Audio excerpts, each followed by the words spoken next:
Go ahead. We'll just go straight down the table.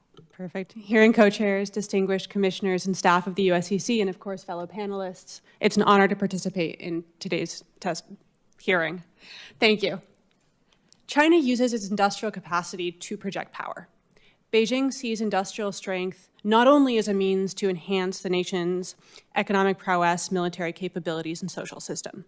Industrial strength also secures the asymmetric dependence of the rest of the world.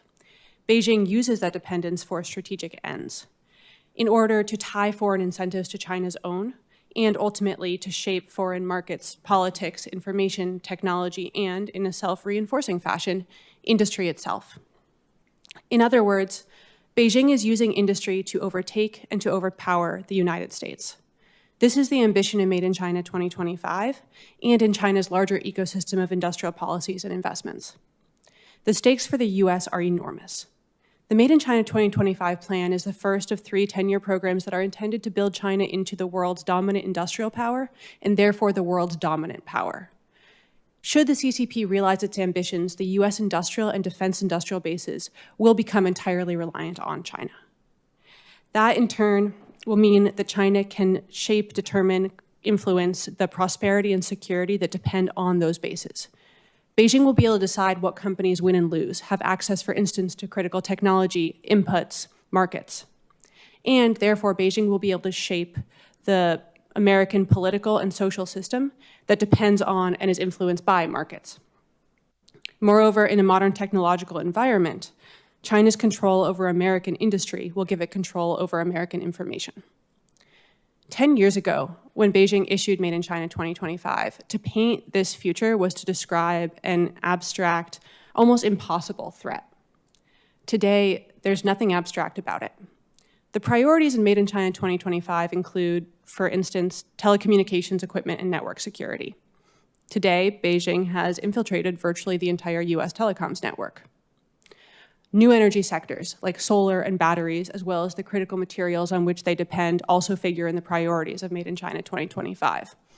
Today, China controls about 90% of the global solar value chain and a similar share in batteries, including 80% of graphite supply. Made in China 2025 also prioritizes advanced semiconductor packaging. China is the dominant global player in that field too, with more than 50% of global market share. That means that even the quote-unquote crown jewels of the US semiconductor ecosystem and global semiconductor ecosystem are shipping their products to China for packaging. It also gives China a means to evade US tech restrictions. These cases reflect Made in China 2025 working and hurting the United States. They give China, respectively, control over American information, energy, technology, and across-the-board markets. They also show the US failure to respond, even in the fields that have been most prioritized in American policy. In telecommunications, a battery of US company-level restrictions on Chinese state champions have not stopped China from infiltrating our networks, nor have they stopped US companies from depending on, selling to, and lobbying on behalf of Chinese players, known bad actors and unknown ones, Huawei's and hidden Huawei's. In semiconductors, new energy, and critical materials, the US has issued unprecedented government support to try to support domestic industry. That has proven no match for China's industrial dominance. In solar, some half of IRA-funded projects are China-backed because of a dearth of alternatives as well as a dearth of guardrails. In critical materials, like graphite, government loans and grants have proved insufficient in getting domestic industry off the ground in a market and amid a customer set that China controls. The problem is that the US and China are playing different games. Beijing isn't competing to be a first mover in developing the best, newest technology. Beijing is competing to control markets and resources. The US can pour billions of dollars into developing the best new chip design technology. But what use of that is that if those chips can only be made with Chinese products or equipment or have to be sold into the Chinese market? The US can try to impose company and good level restrictions on China, but what good of that is that if the industrial ecosystem is so dependent on China that it will do Beijing's bidding? The problem is also that the US arsenal, both offensive and defensive, is out of touch with the reality of China's tools. Often, US discussions of Chinese industrial policy reduce it to relatively direct tactical measures to, for example, subsidies, government grants, investment from government funds, talent programs, preferential policies on loans. All of those are important. Made in China 2025 lists each one of them. But Made in China 2025 also describes a larger, more systemic program to, quote, shape incentives and constraint mechanisms, to create the conditions for capital to fund the companies and the research that Beijing wants it to, for upstream and downstream companies and research entities in China to work together, for foreign research and development to flow into China, not the other way around. This is how Beijing's industrial policy really works. China is not a market economy. Market forces do not decide how Chinese companies invest or partner. Rather, China builds those guardrails and incentives, and then a tamed set of market forces operate within them, in the interest not of free trade or exchange, reciprocity, or prosperity, but in the interest of Beijing's strategic ambitions. This is the state-led, enterprise-driven model, and this is how Beijing deploys its industrial offensive. In an attempt to respond, Washington has thus far reacted.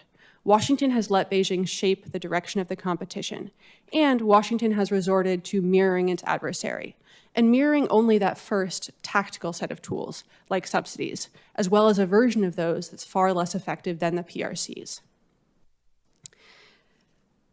In doing so, America has pitted its weaknesses against its adversary's strengths. An effective US policy starts from American strengths, which are market forces and market size. And an effective US policy stops trying to outrun and starts tackling China. Beijing's industrial policy crafts those incentives and constraints and then lets neutered market forces operate within them. A US policy for industry can succeed by building real system-level guardrails against the CCP and its distortive effects, and then letting free market forces operate within those defenses. In other words, by removing the distortive agent from a system that without it actually works. The first step in such a policy is real system-level action that alters China's distortive role in the international trade system to level the playing field. The United States should revoke China's permanent normal trade relations status. Additional and supporting measures can also be effective here. Subsidies, for instance, if they're appropriately enforced, and if they target not only Chinese entities in China, but also those that have localized production abroad. Also, vast expansions of domestic content requirements and prohibitions on any entities that have investment, operational, or licensing ties to China from receiving any government incentives. Across the board, Washington needs to ensure the compliance of its allies and partners as well as the private sector. And Washington can do this by making access to the US market contingent on such compliance. Second, the US government will never be able effectively to pick winners and losers. However, the government can and should establish the conditions for domestic industry to thrive. After decades of neglect, the US should rebuild the infrastructure necessary for domestic production. That includes energy, upstream inputs, a skilled workforce, and a permissive regulatory environment. In the decade since Beijing issued Made in China 2025, the US has made really remarkable progress at recognizing the threat posed by the CCP. And the US has made a remarkable lack of progress in responding effectively. This establishes the stakes for the decade ahead. Beijing, not Washington, has the momentum. Beijing has control of the battlefield and the players on it. The CCP is on its way toward a clean sweep. The US needs to start competing strategically with American strengths. Our ability to do so will determine where the future is made. Thank you for the opportunity to testify today. Thank you. Thank you, Ms. De La Bruyere, whose name I'm going to continue to butcher, and I apologize. Ms. Doman. Hearing co-chairs Schriver and Kuiken, distinguished commissioners and staff, thank you for the opportunity to participate in today's hearing alongside my esteemed panelists. I'm currently a research analyst at the Center for Security and Emerging Technology at Georgetown University, where I research US-China technology competition, semiconductor export controls, and China's science and technology ecosystem. I'd like to emphasize that the views I express today are my own. My testimony focuses on how China's science and technology ecosystem drives innovation in emerging technologies, with a particular focus on the Chinese Academy of Sciences, also known as CAS, and the implications of US semiconductor export controls on China's AI and semiconductor innovation. Let me begin with CAS's role in China's innovation ecosystem. As one of China's most important science and technology organizations, CAS is tasked with helping the Chinese government realize the objectives of various national policy plans, including Made in China 2025. It promotes these goals through three main functions: advancing research, commercializing technologies, and shaping Chinese S&T policy.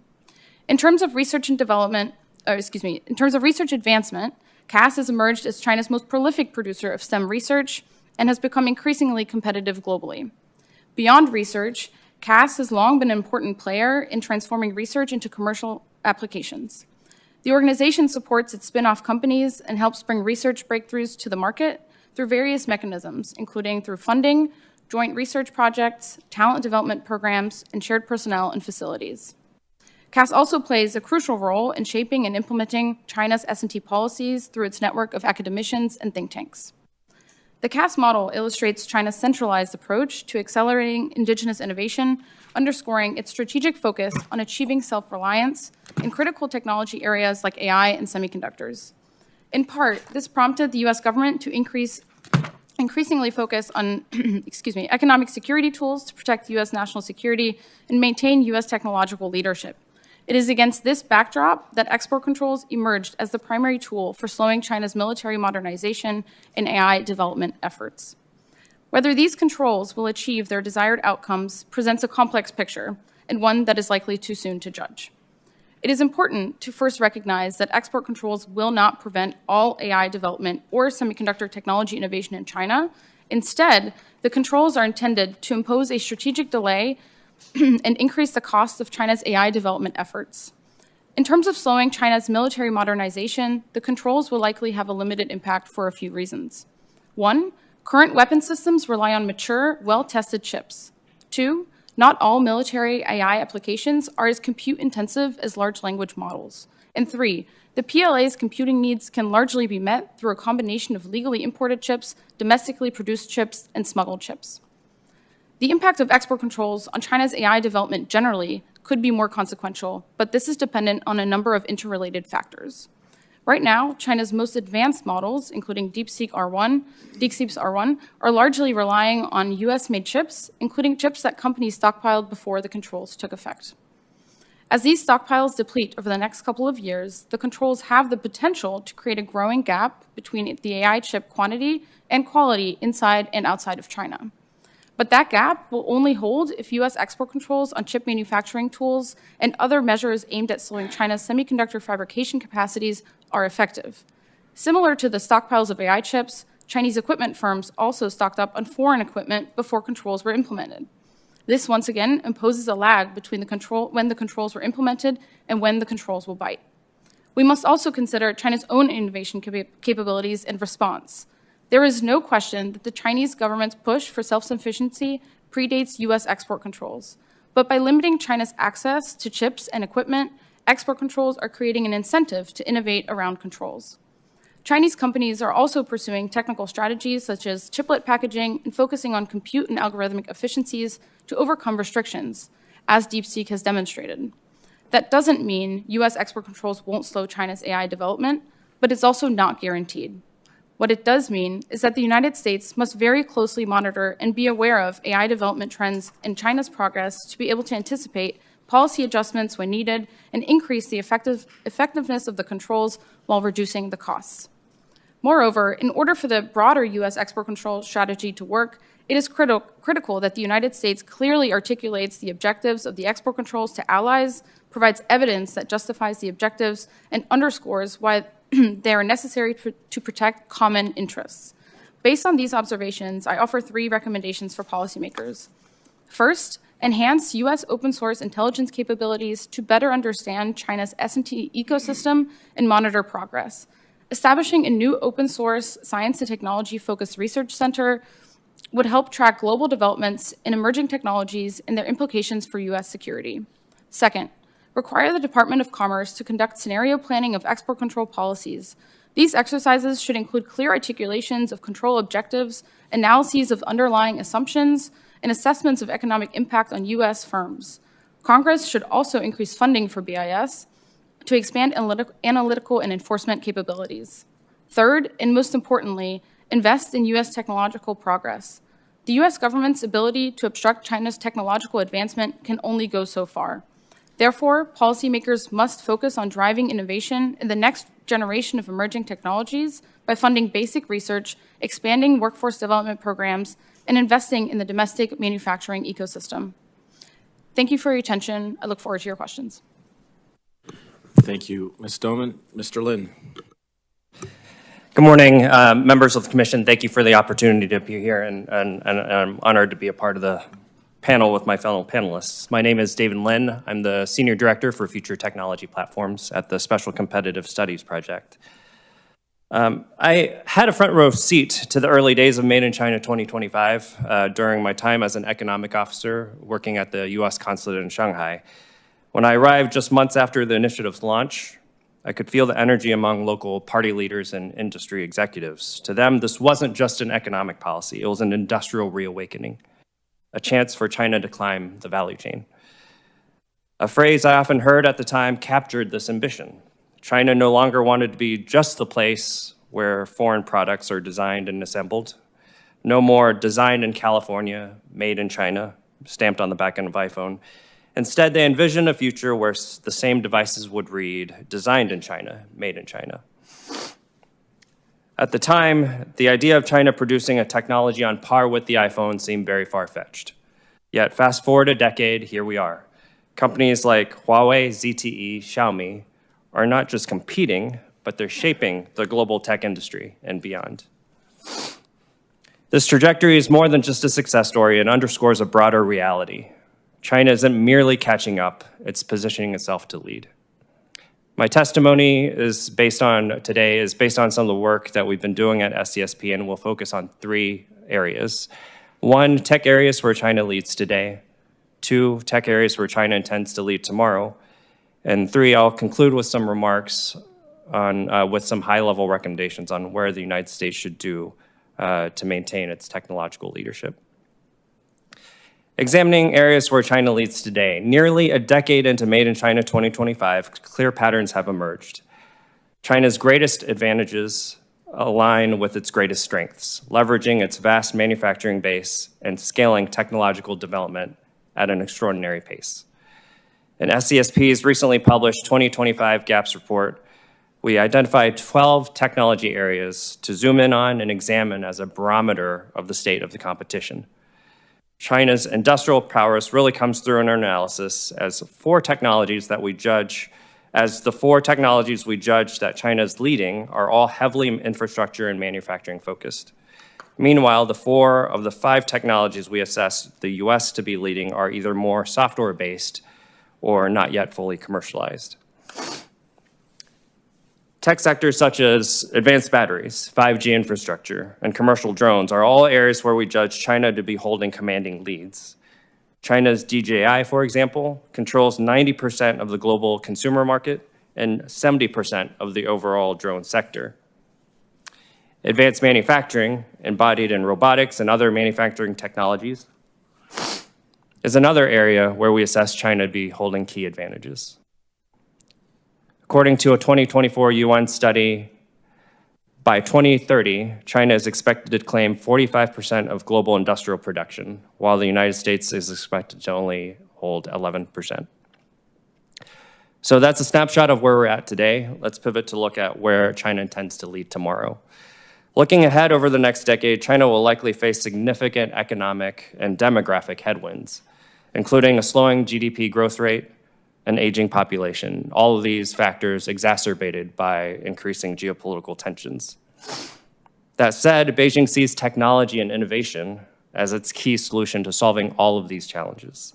2 more future-oriented technologies that will be central to the next decade of competition are 1, AI and artificial general intelligence, and 2, perhaps a less widely talked about technology, but by our judgment, equally important and strategically important is fusion energy.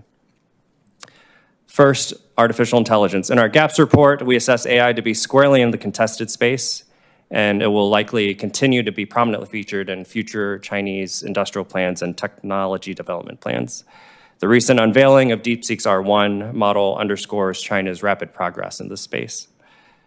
For fusion energy, while the US currently leads in fusion research, China is investing heavily to close the gap.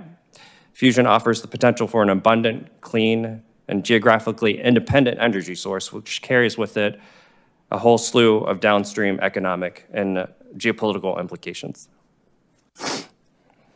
As if making fusion science breakthroughs isn't challenging enough, building a first-of-a-kind fusion machine is very complicated and leans towards China's infrastructure-first advantages. In terms of opportunities for US action, to maintain leadership, the United States must adopt a two-pronged strategy, countering China's advantages while accelerating domestic innovation. I'd like to put forth two high-level recommendations along these lines. First is the need for a structured framework that establishes clear criteria and baselines for how to prioritize technologies we deem central to the competition and core to US national security interests. Not all technologies pose the same risks. Not all technologies have the same strategic or commercial value.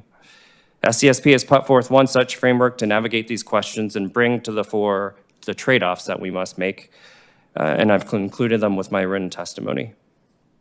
Second is the need for a policy roadmap to build future technologies. The US must bridge the gap between research and large-scale deployment, and some of the ways we propose to do that include investing in AI-powered research tools to accelerate scientific discovery, boost support for deep tech and digital infrastructure projects, establish regional innovation zones to push development and adoption of emerging technologies, and other recommendations which I'm happy to go into more. In conclusion, reflecting on my time on the ground in China, I remember initially carrying certain assumptions, chief among them that a heavily censored, top-down, party-led system would struggle to innovate. Yet I quickly learned and saw firsthand how such a system can be surprisingly agile, resilient, innovative in ways that defy conventional wisdom. In any competition, underestimation is a mistake. A serious competitor must analyze with both clear-eyed scrutiny and at times grudging admiration.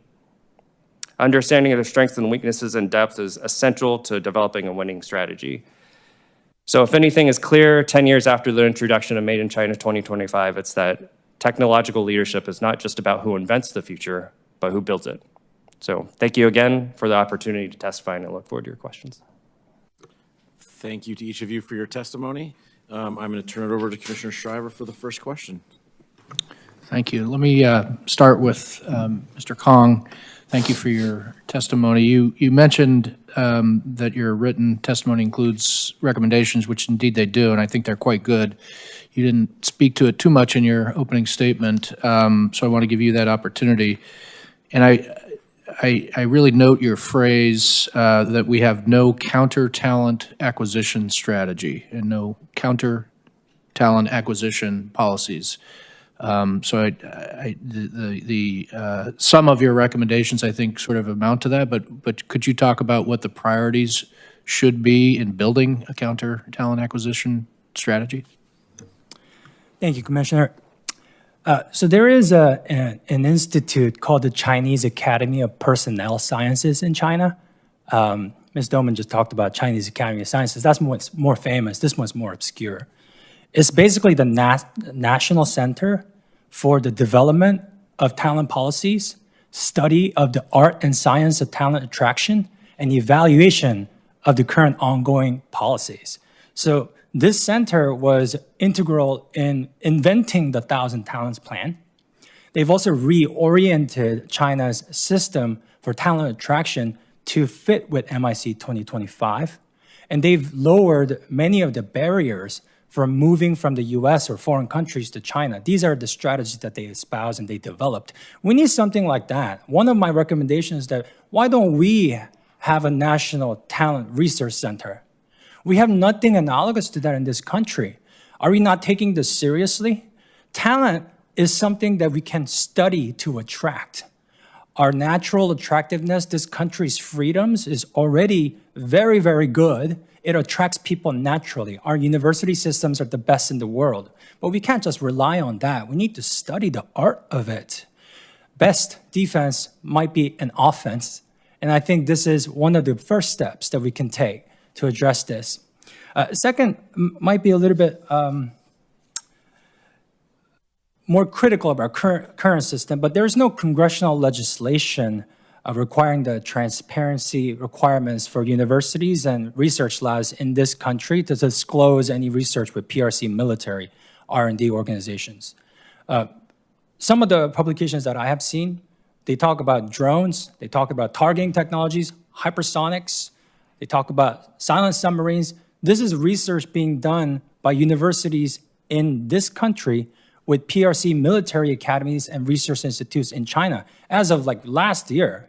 So this continues on, and there is no law other than, we did have the presidential National Security Memorandum 33, but I don't think it has enough teeth. So I think we need to have a congressional legislation around this. And I did talk about some of these Chinese HR companies raising money in this country to then help the CCP siphon off talent into China. Like, we need to stop that. We should not allow these companies that belong to the United Front system and registered as such to raise capital in our stock markets. And lastly, we need to do a little bit of a review of our 501c3 nonprofit system. If the majority of your income comes from the government of an adversarial nation, that is not really the spirit of that tax code that we built into it. They're taking advantage of that, and they're not paying taxes and taking the money from the PRC government to siphon off talent into the PRC. We need a review of some of those organizations. So those are some of my top line recommendations. Thank you. Ms. de la Bruyere, you offered some policy recommendations, some of which were directed at partners and allies, and it sounded to me like potentially tough medicine. If they don't play ball on export controls, then they should lose access to our markets, which I assume means tariffs or something. Is it going to be that hard? Do you anticipate that we'll have difficulty bringing allies along? Will we need to resort to such measures? That seems like inviting trade wars more broadly, and maybe it's that important and that critical, but just your thoughts on that. We've clearly made an effort to bring our allies along in our competition with China. And up to this point, we've failed in that effort. America has an enormous network of allies and partners. China has no allies. And yet, in the competition right now, that's been a disadvantage for us because our allies have provided conduits for China to access our market and to access our technology. So yes, we do need to play hardball. Will that be difficult? It depends when we do that. Right now, we have major negotiating power. We have the world's largest market.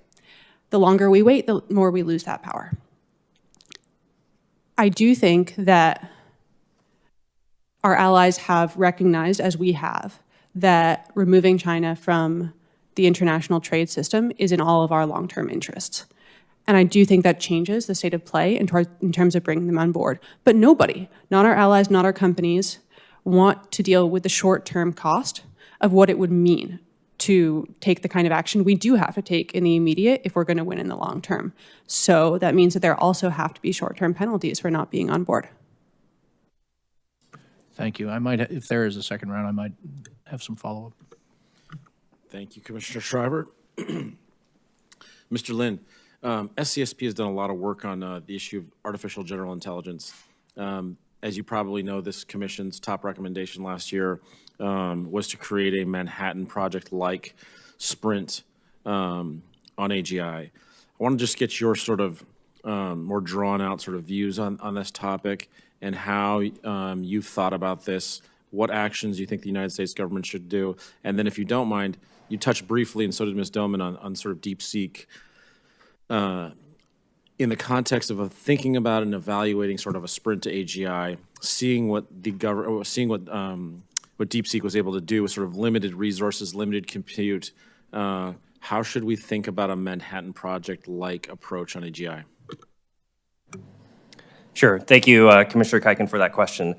To segue to DeepSeek also, just to put on the record, DeepSeek's stated company mission is to work toward AGI, which is a testament, to, again, to China's AI ambitions.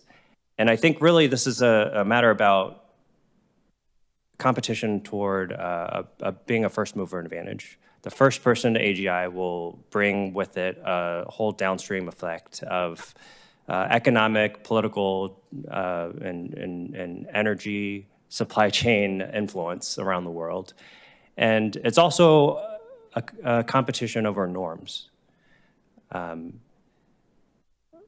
The Chinese Communist Party has a certain vision of the role of the party's ideology in the way the global economy and global technology is operated and developed. And I think as the United States, being champions of the democratic values that we stand behind are incredibly important, especially in the face of this potentially world-changing technology of AGI. So I'll just leave that there. Yeah, just maybe a couple of other additional comments to that. In terms of, David mentioned first mover advantage. There is certainly an advantage to being the first mover. And you're right, DeepSeek does, it is part of their mission to move towards AGI. I think it's also worth thinking about what it means to be a first adopter, right? First mover advantage and first adopter advantage, right? I would point in particular to Dr. Jeffrey Ding's work at GW, who's written a great a book about this, that it also matters not just who gets there first, but also who adopts it and diffuses the technology through the economy the most efficiently and the best. And that is going to be how we reap the productivity benefits from a technology, is diffusing it into our economy. Just a point quickly about AGI and the path that maybe the US is taking right now. I think there's a lot of discussion still about what the right path to AGI is. I think we've put a lot of focus on large language models, and I'm not saying that's wrong. I think that's, the push forward in that direction is the right one, but I think it's also worth considering alternative paths, because there's a lot of uncertainty. We just don't know at this point in time. And I would point to a lot of some of my colleagues' work, specifically looking at how China is approaching AGI. Bill Hannes and Hui-Mei Chang at CSET have written extensively about this, and they have found that China is taking kind of more diversified portfolio of approaches to AGI. So it's not just focused on large language models, but also alternative paths. So I would just encourage the US to think about that as well. Ms. Doman, you can't leave me with alternative paths without giving me a little bit more there. Just explain sort of how you think the Chinese are thinking about this. Just build that out a little bit for me. Sure. So I think, part of it is that there's a lot of uncertainty about whether LLMs will be able to there's a lot of, weaknesses in how large language models work right now, and a lot of challenges like hallucinations and things like that. And there's some questions if, we would be able to overcome those with further technological advancement. I'm not sure what the answer is. I would defer more to the technical experts on that. But there are also considerations to look further into brain-computer interface, and China's doing a lot of research into that area. And I'm happy to, put you in touch also with some of our Bill and Hui-Mei, who have been focused a little bit more on China's AGI paths, and I can send you the report that they published on this as well. Thank you very much. Mr. Lin, I'm going to go back to you on AGI. So as we talked about AGI as a commission last year, we made a fairly simple recommendation, basically to sort of say, this is the strategic direction we want to go. And we need to make sure that the government is part of that conversation. Has SCSP thought about, as you made sort of a similar push, how you operationalize something like this? Yeah, I would say we've put a lot of thought about government's role in building toward AGI. And similar to the recommendation that the Commission put forth last year, I think it really does come down to public-private partnerships. I don't think it's realistically, both from an investment or an operational perspective, to think that government alone can feasibly build the capabilities, the infrastructure, the energy demands necessary to build toward AGI alone. I think, as we've talked about today, a lot of the private capital has a huge role to play in AI and its development, and the AI innovation aspects also. And so it has to really come down to, as the Commission has said, a Manhattan-style but public-private partnership to build towards this goal. Thank you. The clock says I'm over time, and we are now going to do the reverse order that we did last time, which means our brand new commissioner, Commissioner Brands, is first up. All right, thanks. Mr. Kong, could you maybe say a little bit more about your recommendation regarding research institutions? And you obviously favor stronger transparency requirements, and you lay out the failings of the system so far. Are we headed in the right direction even, or are we stuck in place on this? What does a stronger set of safeguards look like? And are there any positive examples we can look to of institutions that are doing this right? Thank you, Commissioner. So to answer your question directly, yeah, we are moving in a positive direction, and we see that at Strider. Many of our clients that are within the research institution system within the United States and also abroad in our allied countries, and also universities are waking up to especially PRC military research facilities.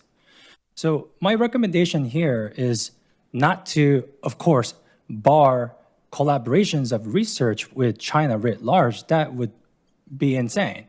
But especially for those very small subset of organizations with direct ties to the PLA, for example, I don't think that we should allow universities to collaborate with these organizations with no transparency. So let's start there with some transparency.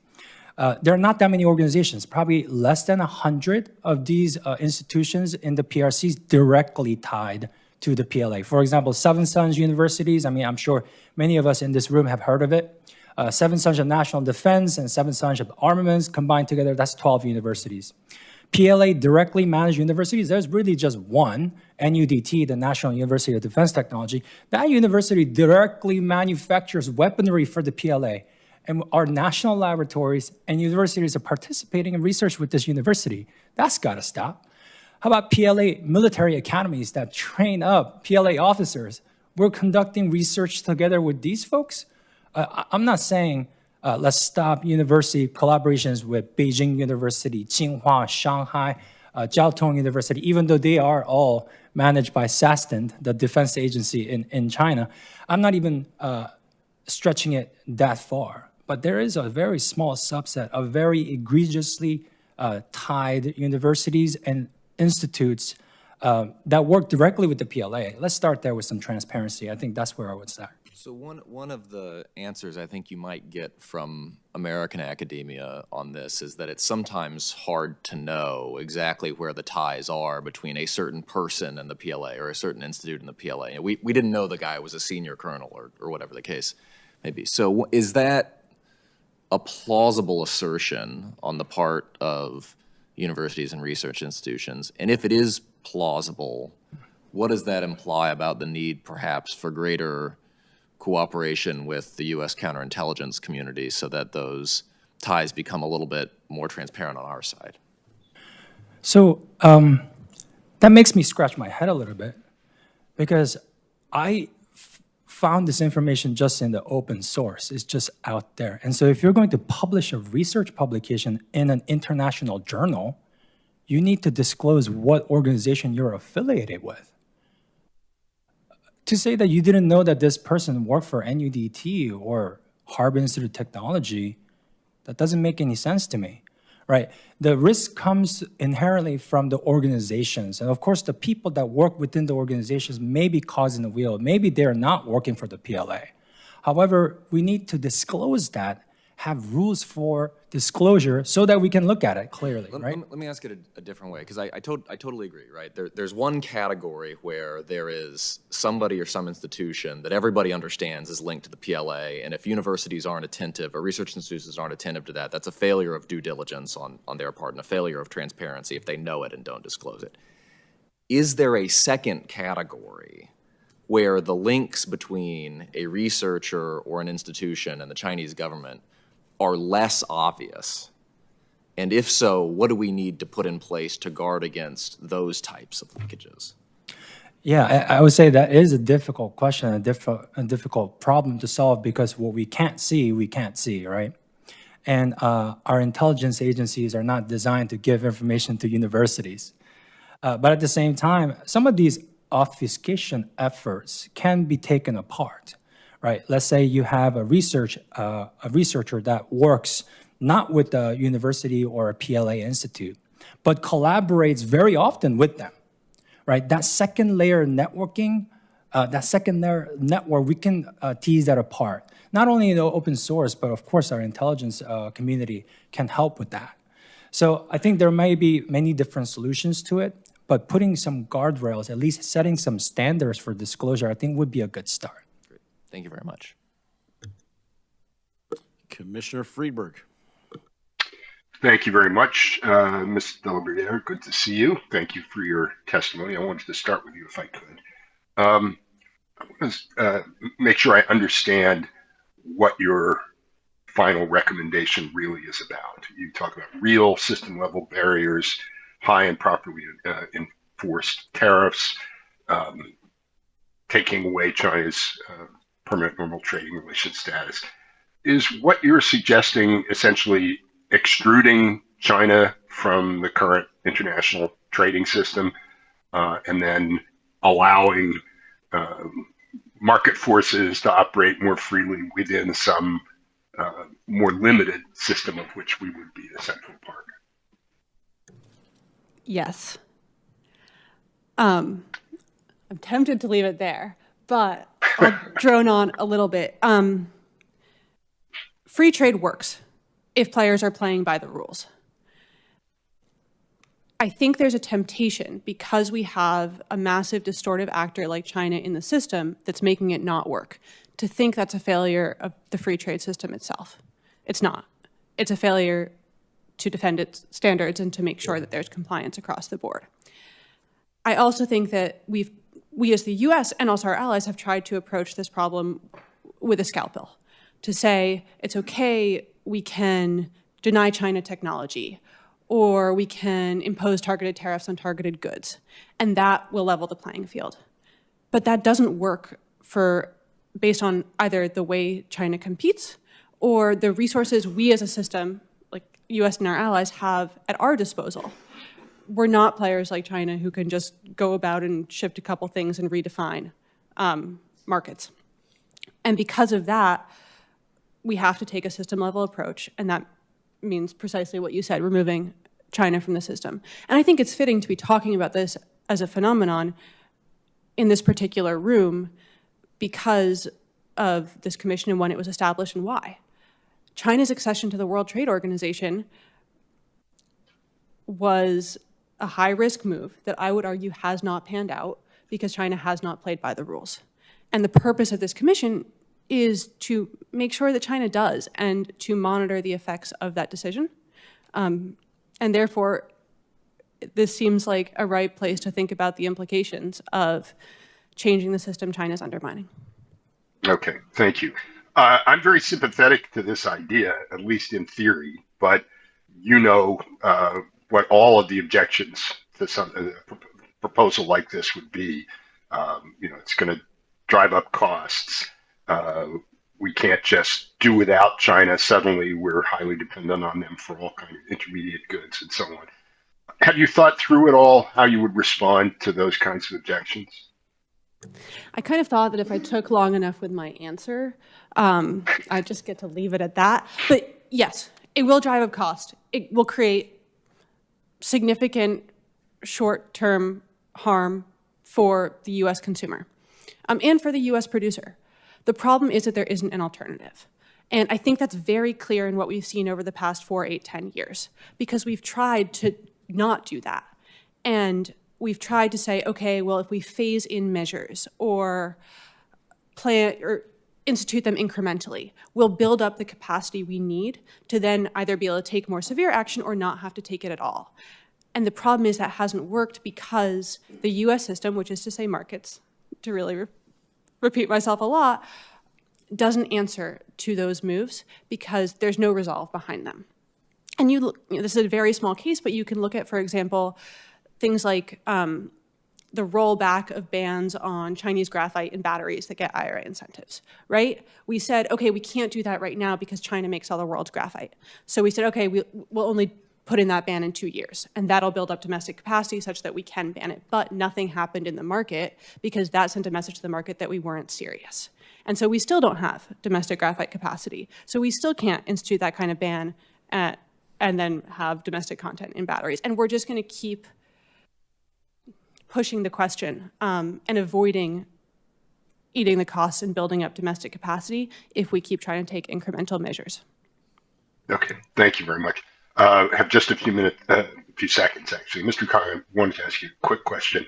The numbers of people who have been identified and recruited by the talent programs that you described, do you happen to know what portion of that total is Chinese nationals who are returning to China versus foreign nationals who are coming to China to work in laboratories or companies there?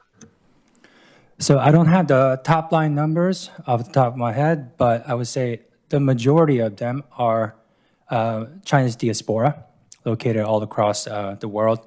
But we do have a significant contingent of foreign nationals moving to China to work there. Okay, thank you very much. We are going, well, first of all, Ms.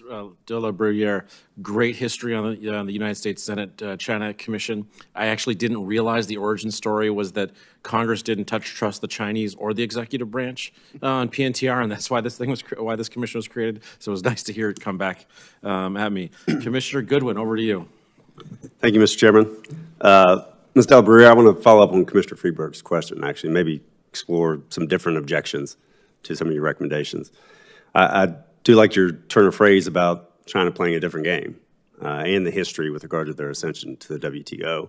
Obviously, there were a lot of assumptions and hopes and aspirations built into them joining the global trading community. The hope would be by further integrating them into the global community and the global trading economic framework of the rest of the free world, we would see reforms, market access reforms, even human rights reforms. That hadn't been the case.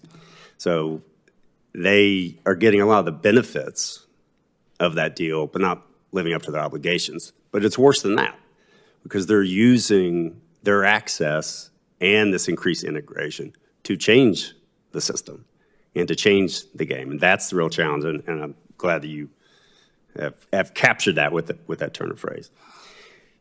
You obviously make some pretty significant recommendations. Revocation of PNTR is one that we've made here. Short of that, or even in conjunction with that, I want to explore some of your other recommendations.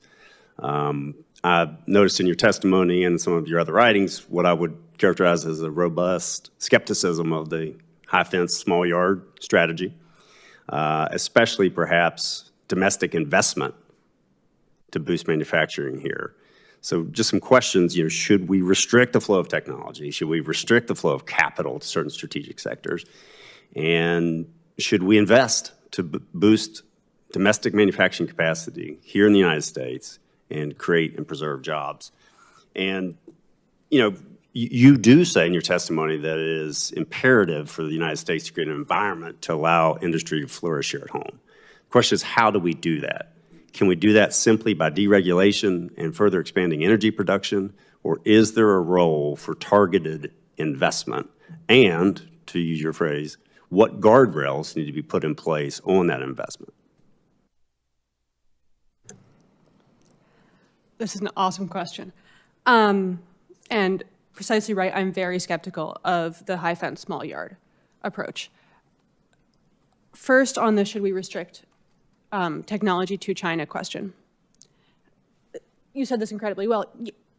Restricting technology or trying to restrict technology does impose costs on China. It can slow China's development of technology we don't want China to obtain.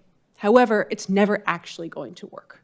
We're never actually going to prevent China from developing technological capabilities in the modern environment, in one where we're operating in a globalized world, where China is everywhere, and one where we're in an information technology environment, and information technology flows across borders.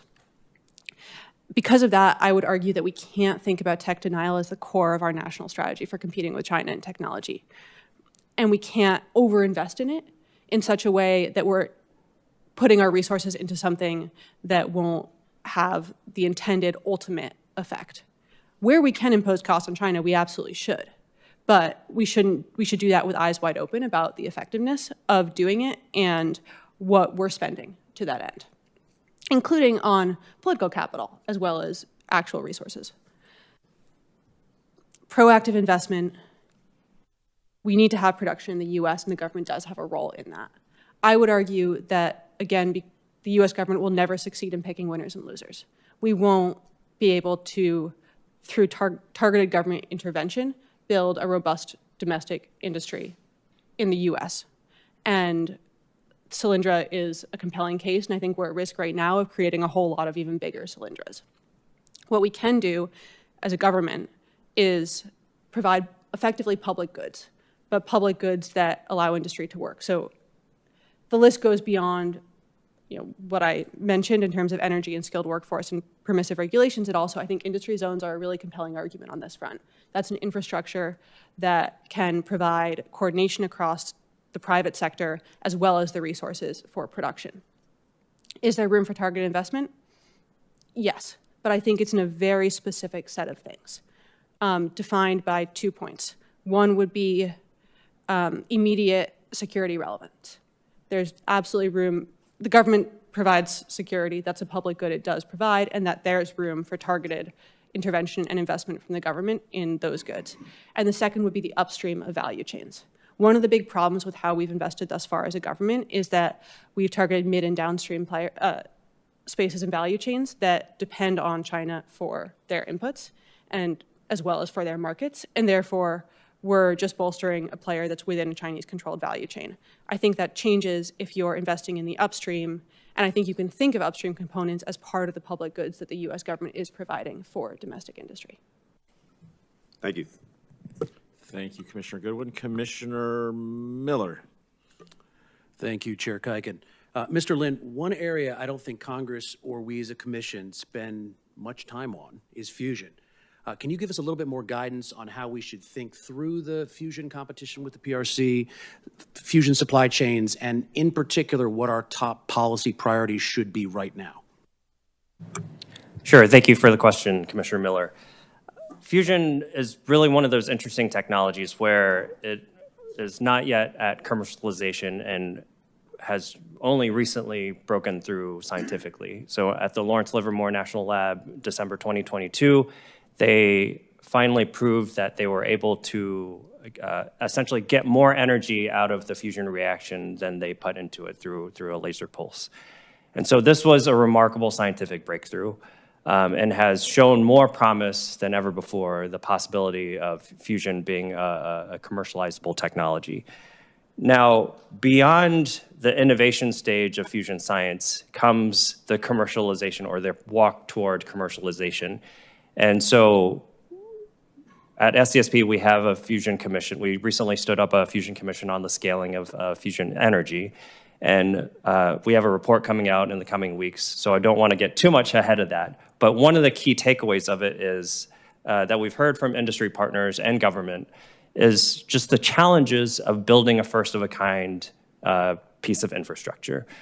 How, as a company, how, as an innovator, do you build something where there are no rules that tell you how, from a regulator perspective, what your guardrails are and what your left and right bounds are? And it's difficult to build something new when you don't know whether or not it's going to be in violation of some sort of regulation or license or permit going on into the future. So I think that is a key area that we can streamline to enable, again, the commercialization of what could be a really groundbreaking, game-changing source of energy generation that, again, carries with it a whole slew of downstream implications for national power. I think the risk here, though, is that we are seeing major moves on the China side in this tech area. In the recent weeks and months, we've seen China making both scientific and literal groundbreaking achievements on building fusion machines and reaching new levels of fusion science milestones.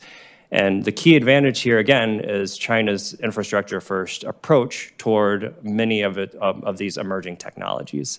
They're able to cut through the regulations that stand in the way of some U.S. companies and private sector developers. They're able to devote the immense amount of capital expenditures, infrastructure, cement, steel, manufacturing capability to build large-scale Manhattan project scale projects. And so that is the risk that we see in this particular space. Yes, the U.S. was able to be the country that made the scientific breakthrough. We have to capitalize on that momentum and not fall behind in the scaling of that energy. Thank you.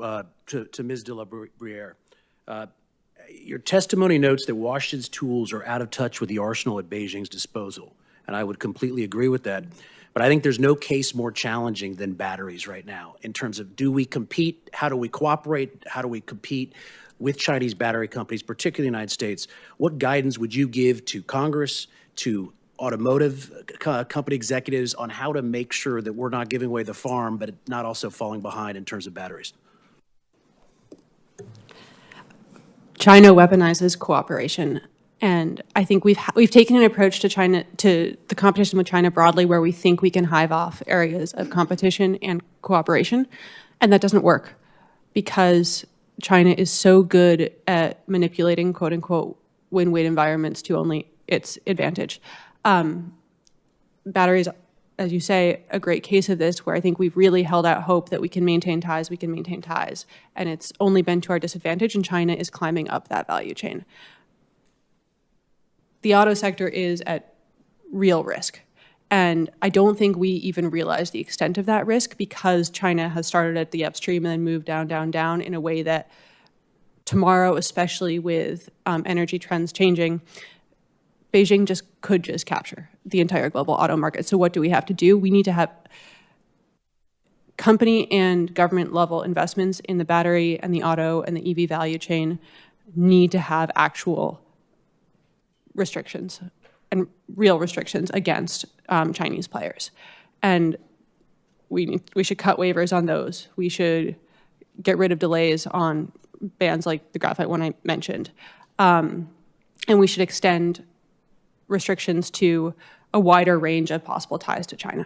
So not just majority-owned joint ventures, any Chinese investment, any Chinese licensing agreements, operational ties.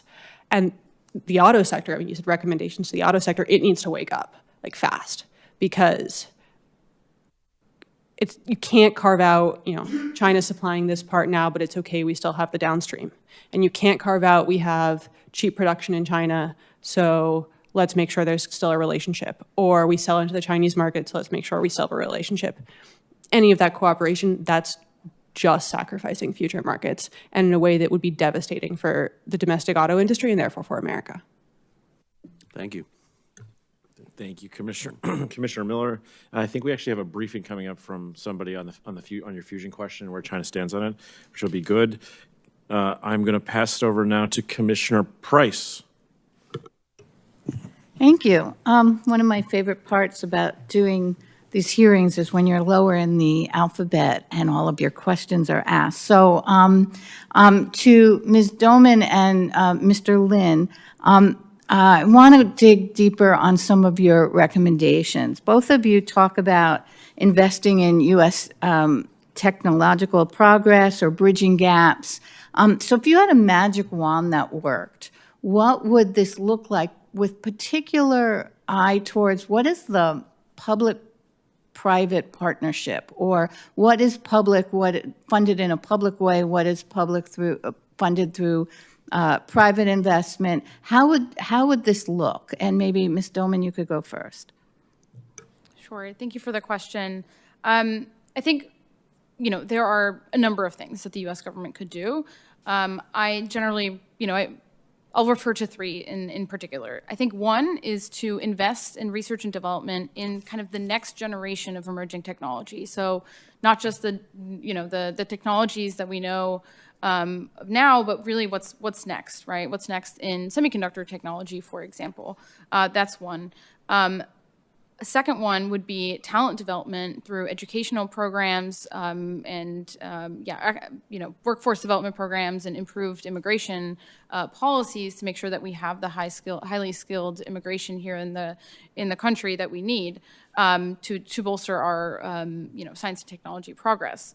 On the public-private partnerships in particular, I think this is incredibly important in areas where we don't see the incentive for the private sector to invest themselves. So areas that are highly capital intensive, we've seen, just to point to the semiconductor industry again, a couple of decades ago, we saw a lot of venture capital investment in semiconductors, but that has really dropped off as, investments in software and AI and other technologies have become more attractive. Those are the kinds of areas where the private sector just doesn't have the incentive to put its money. The return on investment isn't very quick and it takes a long time. Those are areas where I would like to see more U.S. Public-private partnerships. Thank you, Mr. Lin. Thank you, Commissioner Price, for the question. A very big question with a lot of ways to go with it, but maybe I'll just outline a couple off-the-cuff thoughts. One of which is, one example to look to is perhaps the way we're approaching addressing the energy demands of AI, in the sense that I think there is a model in there of taking advantage of off-take agreements or government demands, putting forth government demand signals for a certain technology or a certain requirement that can set a pathway forward for that particular industry. So in the case of AI data centers, we've seen vendors pledge to consume energy and thereby creating that demand signal for that energy, thereby creating the AI data center as a more secure investment. So setting the demand signal, I think, from government is a first step. In one of the SCSP memos that we've laid out, we lay out 5 concrete steps that lay out a roadmap to winning the industries of the future. And one, it really begins with organization.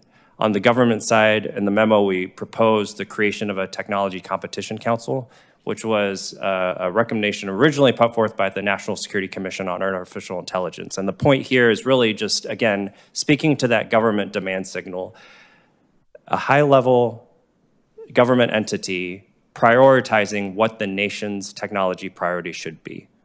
And that sets forth industry, private sector actors, private capital, academia, the whole innovation ecosystem to march in that direction. And I think that is an important first step. In the interest of time, I'll just mention 1 or 2 others. One, to the point about diffusion. I think this is where the role of regional tech hubs or innovation engines or whatever you want to call it come into play. Identifying or helping state, local governments, state, local innovators and entrepreneurs set up those regions or zones through a whole slew of incentives, credits, financial or other sorts of local level industrial policies to incentivize a technology hub that is already in the making. I think that is a key way to both capitalize on the innovation aspect of the technology cycle, but also encourage diffusion across the nation beyond just the bicoastal technology hubs. Thank you both. Thank you, Commissioner Price. Commissioner Sims. Thank you, Mr. Chairman. Mr. Lin, I love this chart that you gave us. I love a good Venn diagram. But one of the things that this has sparked like a million things in my mind as I've looked through it. But one of the things I noticed is a lot of these technologies that are listed here, and for the people who don't have it, like the way that this Venn diagram is set up, it's list technologies and it says here are areas China's leading, areas US is leading, and then areas that are contested in the middle.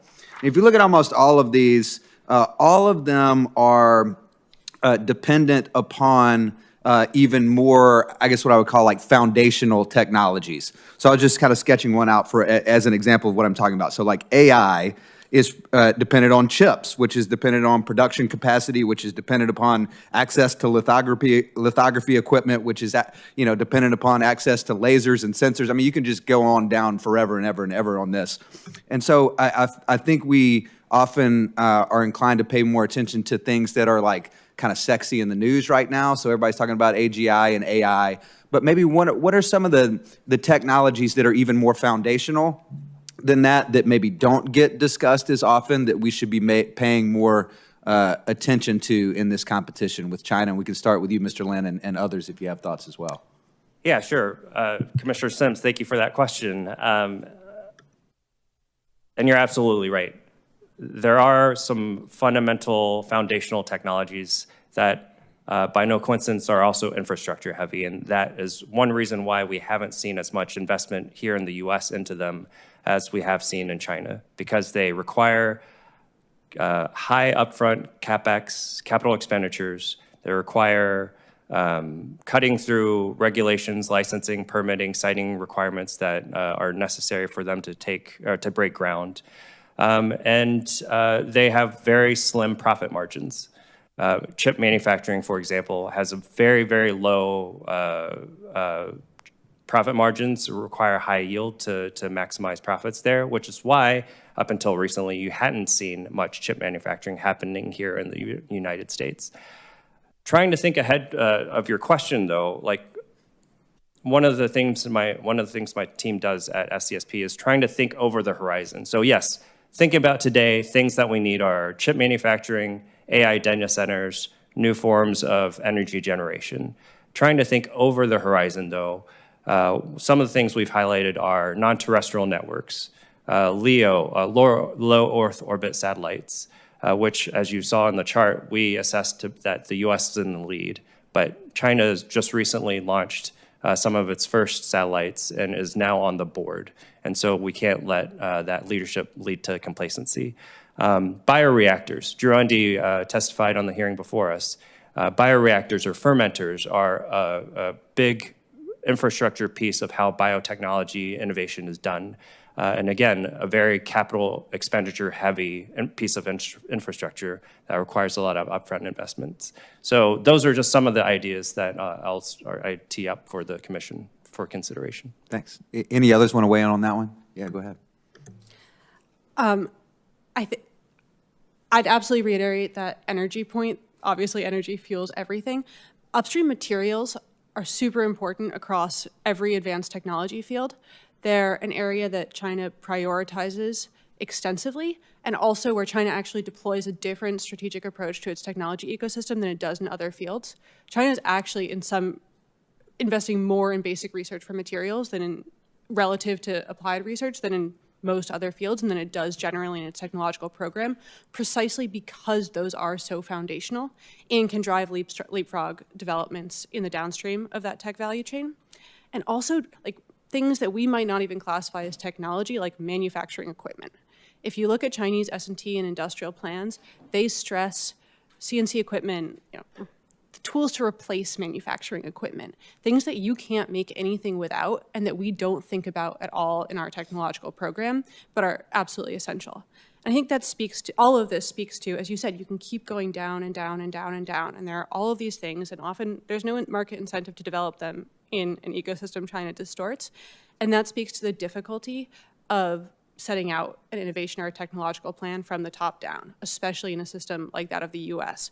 We're probably going to miss things.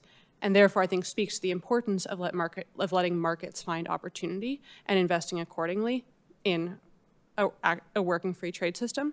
But I think your question also raises the other question of what are we trying to accomplish? We talk so much about, well, we're leading in AI, China's coming up, but what is AI? What is leading in AI? Why do we care about it? What are we trying to accomplish in technology? And is it the ability to control the foundation for other technologies? Is it the ability to apply technologies that may have been developed elsewhere?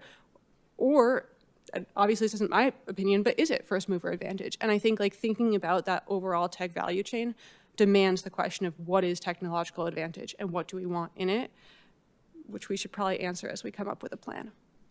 Thank you all. Thank you, Commissioner Sims. Commissioner Stivers. Mr. Kong, I strongly agree with your recommendation on reforming H-1B and permanent residency policies. This is your last recommendation. And the current reality is that the best and the brightest are studying here in the United States and then don't have any kind of permanent residency. And so they have incentives to go to China or other countries to be successful and continue to innovate. It's impossible to compete with that kind of a broken system that we have.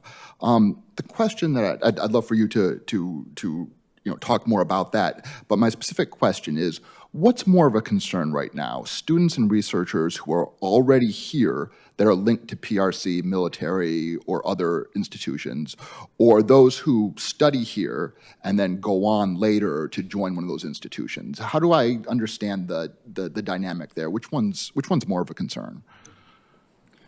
So I do not think that the vast majority of students and scholars who come over to the United States to study or to work here come with the nefarious intent of taking technology from the United States and serving the motherland.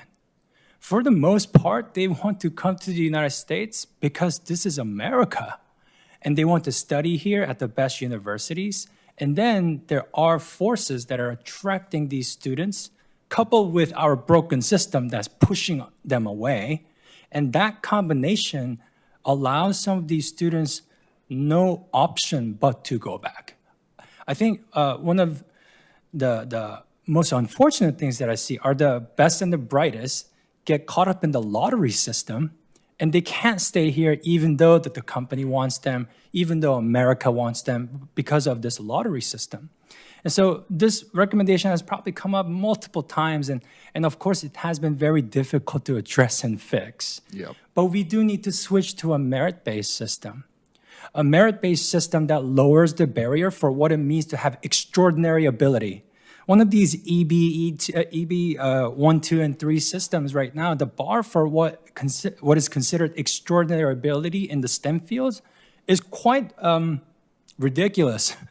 I think that if you have a list of, let's say, technologies that America wants, greenlight some of those technologies, and if you work in those STEM fields, then you qualify, or at least get a better leg up to be chosen in these systems.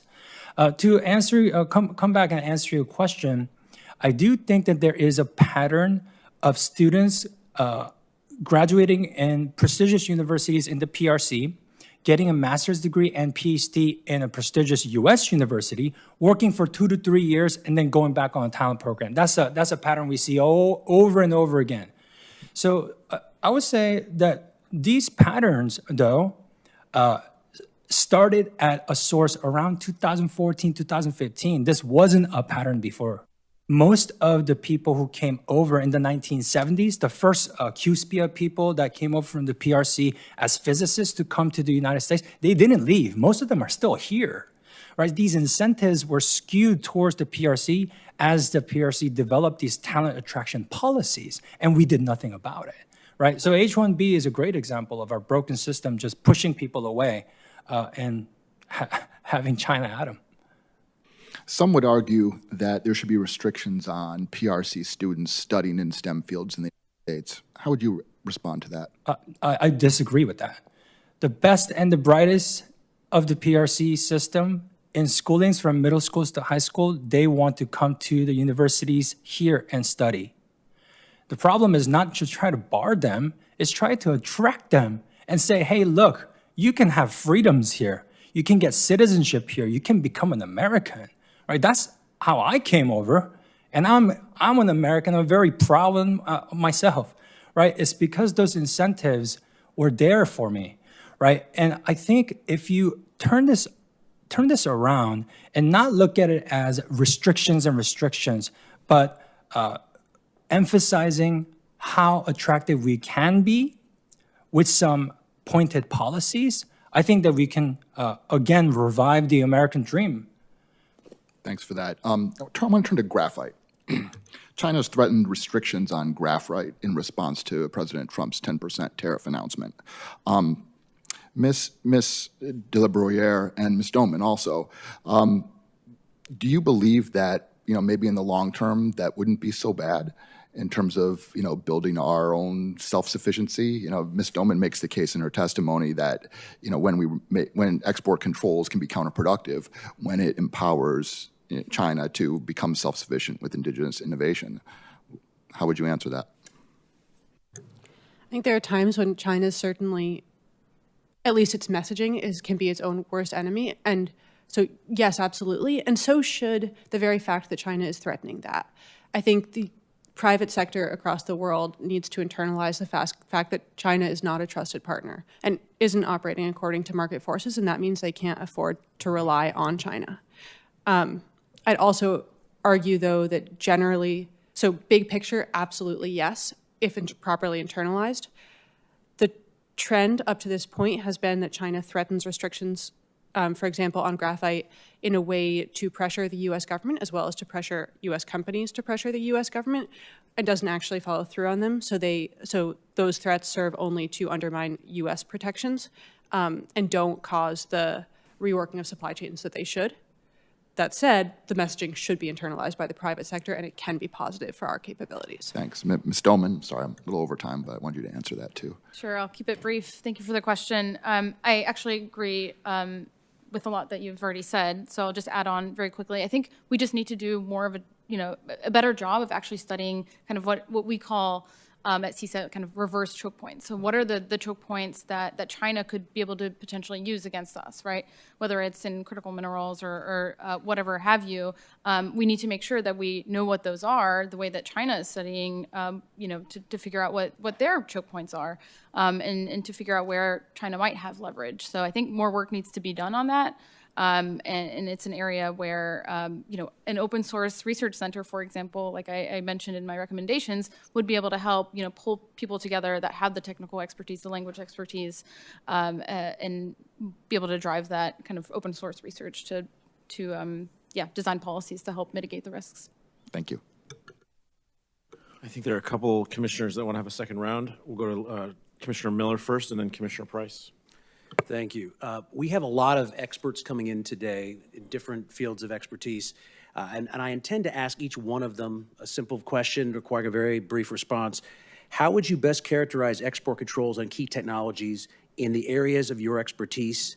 Would you call it absolutely critical, useful, not important, or counterproductive? And while I want to get each of your answers, I want to end with Ms. Doman, because she wrote a very compelling, very interesting, I would say, foreign affairs article a number of months ago, in which she said, the main problem for Washington is that export controls may inadvertently accelerate the development of China's domestic semiconductor industry. Also, that export controls will probably spur China's semiconductor industry to catch up with market leaders. I think it's an interesting point to make if it's 2015 and we hadn't started down the export control process. Now that we're 10 years later, it seems almost impossible to imagine a hypothetical where the Chinese would reverse that process anyways, even if the United States were to stop export controls and announce that they were reversing them. So I'd like to get each of your responses maybe down the line, but end with Ms. Doman, just a little bit of context on why you think this would possibly apply in this day and age. Thank you. I would say useful if we close the loopholes that are in our export controls. And I agree with you that the argument that says export controls will spur more innovation in China, it rings hollow to me because they're going to do it anyway. Useful, but as dressing on top of a much more robust policy for technological competition and without assumptions about their effectiveness.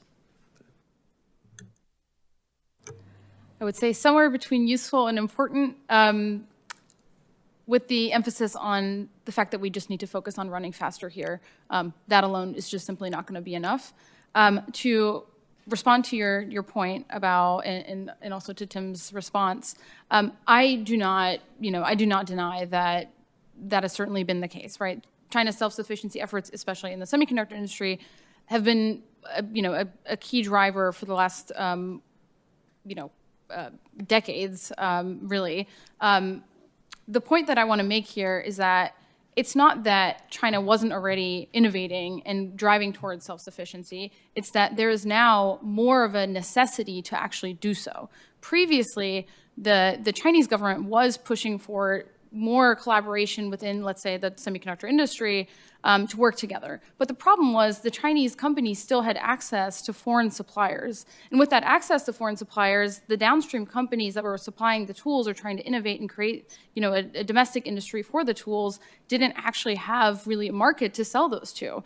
And the semiconductor industry is actually very integrated, and there's a lot of co-development up and down the supply chain. And to actually innovate and progress and diffuse the technology and make it useful on the fab lines, you need that collaboration, and the fabs need to be willing to actually work with their tool manufacturers. Now we have a situation where there's actually, there are pilot lines on specific, at fabs, specifically to drive that, to focus on that domestic innovation. So what I'm saying is, it's not that there wasn't self-sufficiency efforts before, it's just more of a necessity now. And I think it's just accelerated that push. And I apologize, I know you wanted me to go to last, so apologies about that.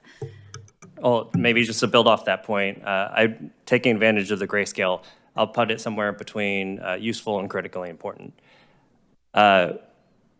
Export controls are a depreciating asset. So the longer we wait to use them, the less effective they'll be, just due to the pace of technology and technological innovation. To some of my fellow panelists' additional points, they must be carried out in coordination in conjunction with other tools that we have in the toolkit. Inbound investment screening, outbound investment restrictions, market access restrictions, just to name a few. But it is not the only tool that we have in the tool belt. It has to be complementary with some of the other tools that we have. Yeah, thank you for those answers and also the clarification. And also there is an awareness that as you come in here and testify and try to convey an important message, that you want to make sure you're not talking export controls, because you lose the message of pushing the positive and the offensive side of it in some ways, the pushing innovation and driving harder and driving faster. So thank you all for your answers. Thank you, Commissioner Miller, Commissioner Price, and then we'll go to Commissioner Sims. Very simple question. The name of this hearing is Made in China 2025, Who's Winning? We've heard a lot of glass half empty, glass half full. So I just wanted to give you each an opportunity to answer that in less than a paragraph, but more than one word if you'd like, just to make sure we're all pretty clear. So maybe I'll start with Mr. Kang and we'll go down the table. I thought about this question because winning can be a gerund or it can be a continuous verb, right? Who is doing a lot of the winning right now continuously is China. However, I do believe that the United States is still ahead. Not a grammar gal, but China on both the gerund and the continuous verb. We can't make without China. China can make without us. Since my area of expertise is mostly in the semiconductor industry, I'll stick to that. We are still ahead, but we are buying time and we have a window of opportunity. So I'll just reemphasize that we just need to focus on running faster here. So would say currently winning, but it's a window of opportunity that we need to take advantage of. I'd say if we're centering Made in China 2025 strictly around manufacturing, China is winning. However, I think one key takeaway should be for the US that if we combine our innovation lead that we've demonstrated with things like ChatGPT, with mRNA vaccines, our innovation capacity combined with some investments in manufacturing that can really push us ahead. So it's two sides of the same coin. Thank you all. Thank you, Commissioner Price. Commissioner Sims. I'm back on Mr. Lin's beautiful Venn diagram. I'm going to ask a question there in a second. So in the contested space, you have semiconductors listed, and you have an arrow indicating the direction you think that competition is going. And in this particular instance, you feel like by 2030, we will be pushing that, trying to get it outside of contested into more like we're winning that space. And I'm curious, how that assessment might be impacted by a Taiwan move by China. If they were to forcefully take Taiwan, how that would impact that assessment. Okay, yes. Well, a Taiwan contingency would be game-changing for obviously not just semiconductors, but for the global economy. As you're rightfully hinting at, the world, a majority of the world's chip manufacturing happens on the island of Taiwan. We have seen some successes of the Chips and Science Act pushing some of that chip manufacturing off the island.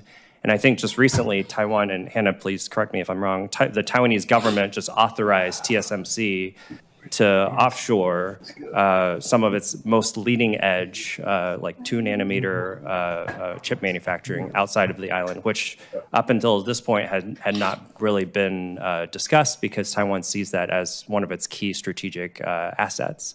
And so, yeah, without a doubt, a Taiwan contingency would throw the semiconductor supply chain into a whirlwind, let alone the global economy. But again, we are starting to see some silver linings that first China expressing at least an open-mindedness, willing to offshore some of its leading edge chip manufacturing. And again, some successes from Chips and Science to onshoring chip manufacturing here in the US. Ms. Domi, you want to add anything to that? No, I mean, I agree with a lot of what Mr. Lin has already said. And, you know, I think the Chips and Science Act in particular, I think to go back to the argument that was previously made, what the Chips and Science Act is doing, or the, you know, the manufacturing incentives in particular and the tax credits, is creating not just, you know, an opportunity for companies like TSMC to invest here and bring those fabs here, those leading edge fabs. It's also an opportunity to create clusters of that kind of, you know, technology development here.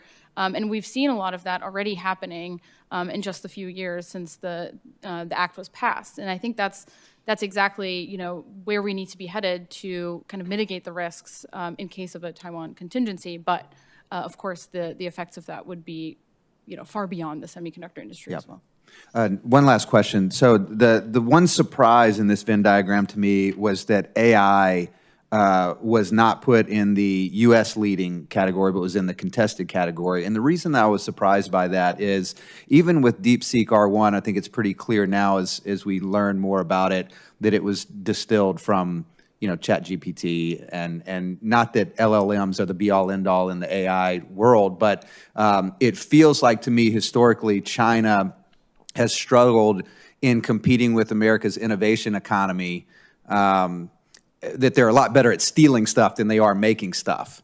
And so that's obviously it's a terrible thing, but from an innovation standpoint, they're always a little bit behind, because if you're relying on stealing other people's IP instead of making your own, by definition, they're going to stay ahead of you a little bit. And that's kind of how I've been thinking about the AI space.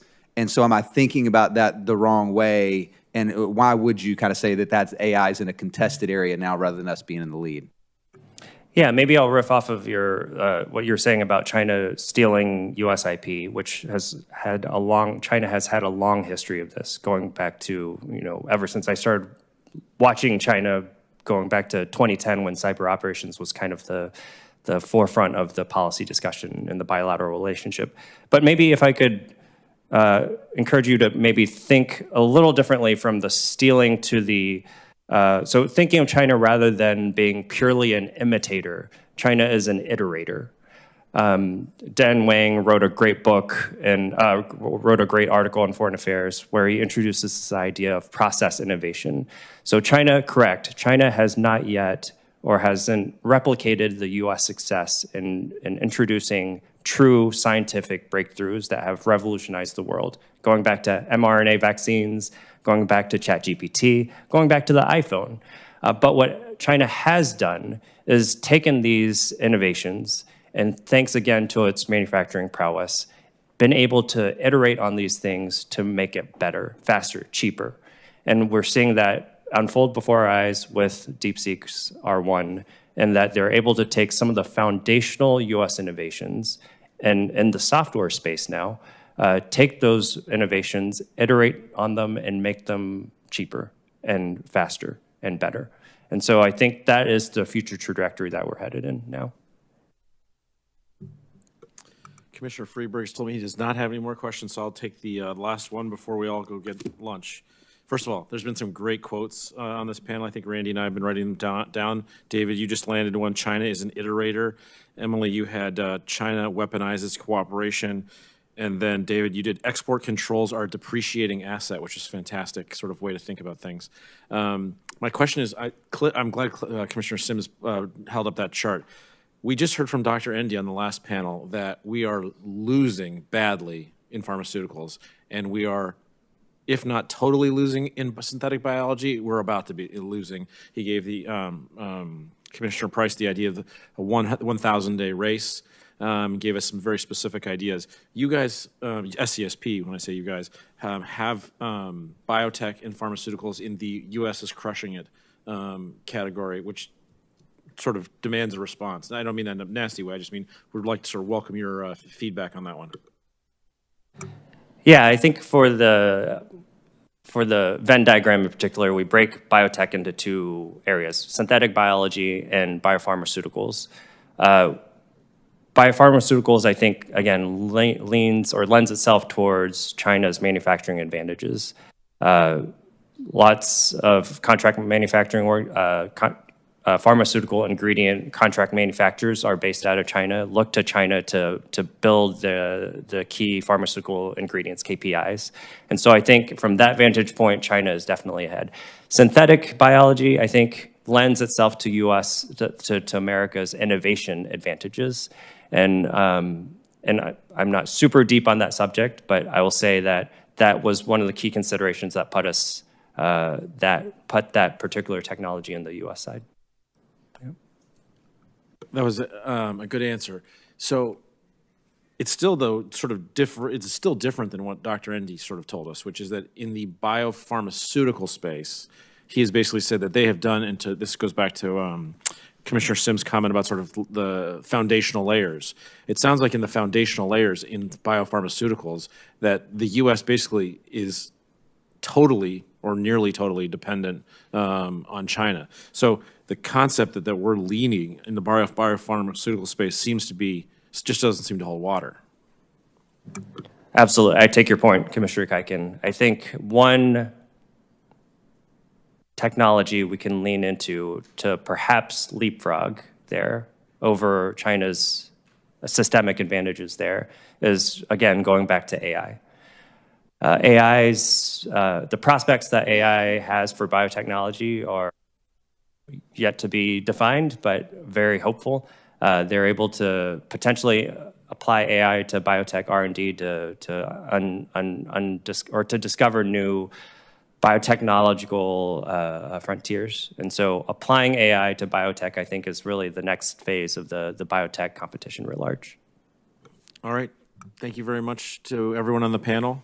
And I believe we're going to reconvene at 2 o'clock. We'll see everybody at 2, or no, none of you, you're all, thank you very much for coming. You guys all get to go. Thank you.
Afternoon, and welcome back to my fellow commissioners. Our third panel and final panel of the day will examine the types of industrial policies China has pursued to advance its Made in China 2025 goals. We'll start with Ms. Liza Tobin, who is the Managing Director of Garneau Global and a Senior Fellow at the Jamestown Foundation. Ms. Tobin will testify on how China's all-out industrial policies create a unique system of brute force economics. Then we'll hear from Dr. Barry Naughton, who's joining us virtually. He's the So Kwan Lok Chair of Chinese International Affairs at the University of California, San Diego's School of Global Policy and Strategy. Dr. Naughton will discuss how a step change has occurred over the past 5 years as Chinese policymakers increasingly emphasize technological self-reliance. And then finally, we'll hear from Dr. Kyle Chan, postdoctoral research associate at Princeton University. Dr. Chan will assess how China's foreign technology acquisition, its use of multiple simultaneous industrial strategies, and its export-led development model have aided China's technological and industrial development. So thank you all very much for your testimony, and ask our witnesses to keep remarks to 7 minutes. Ms. Tobin, start with you. Good afternoon, Vice Chair Schriver, Commissioner Kuiken, members of the Commission, and to everyone else joining us today. Thank you so much for the opportunity to testify before you on this topic. Manufacturing is China's key strategic advantage over the United States. Now, nearly everybody knows that China is the world's factory, but what is less widely understood is that China is translating its manufacturing prowess into innovation power. The results are clear, and I know you've already talked about them this morning. China has surpassed the United States in technologies like 5G, hypersonics, electric vehicles, and batteries, and is making rapid progress in AI and biotechnology. In robotics, one of the key sectors identified in Made in China 2025 10 years ago, the PRC has vastly exceeded its goals. By 2023, China was deploying more industrial robots than the rest of the world combined. Beijing has obliterated the myth that used to prevail in Washington a few years ago, that China can't innovate, that it can only borrow and steal technology. What China is doing is combining legitimate tactics, like large investments in education and infrastructure, with unfair play.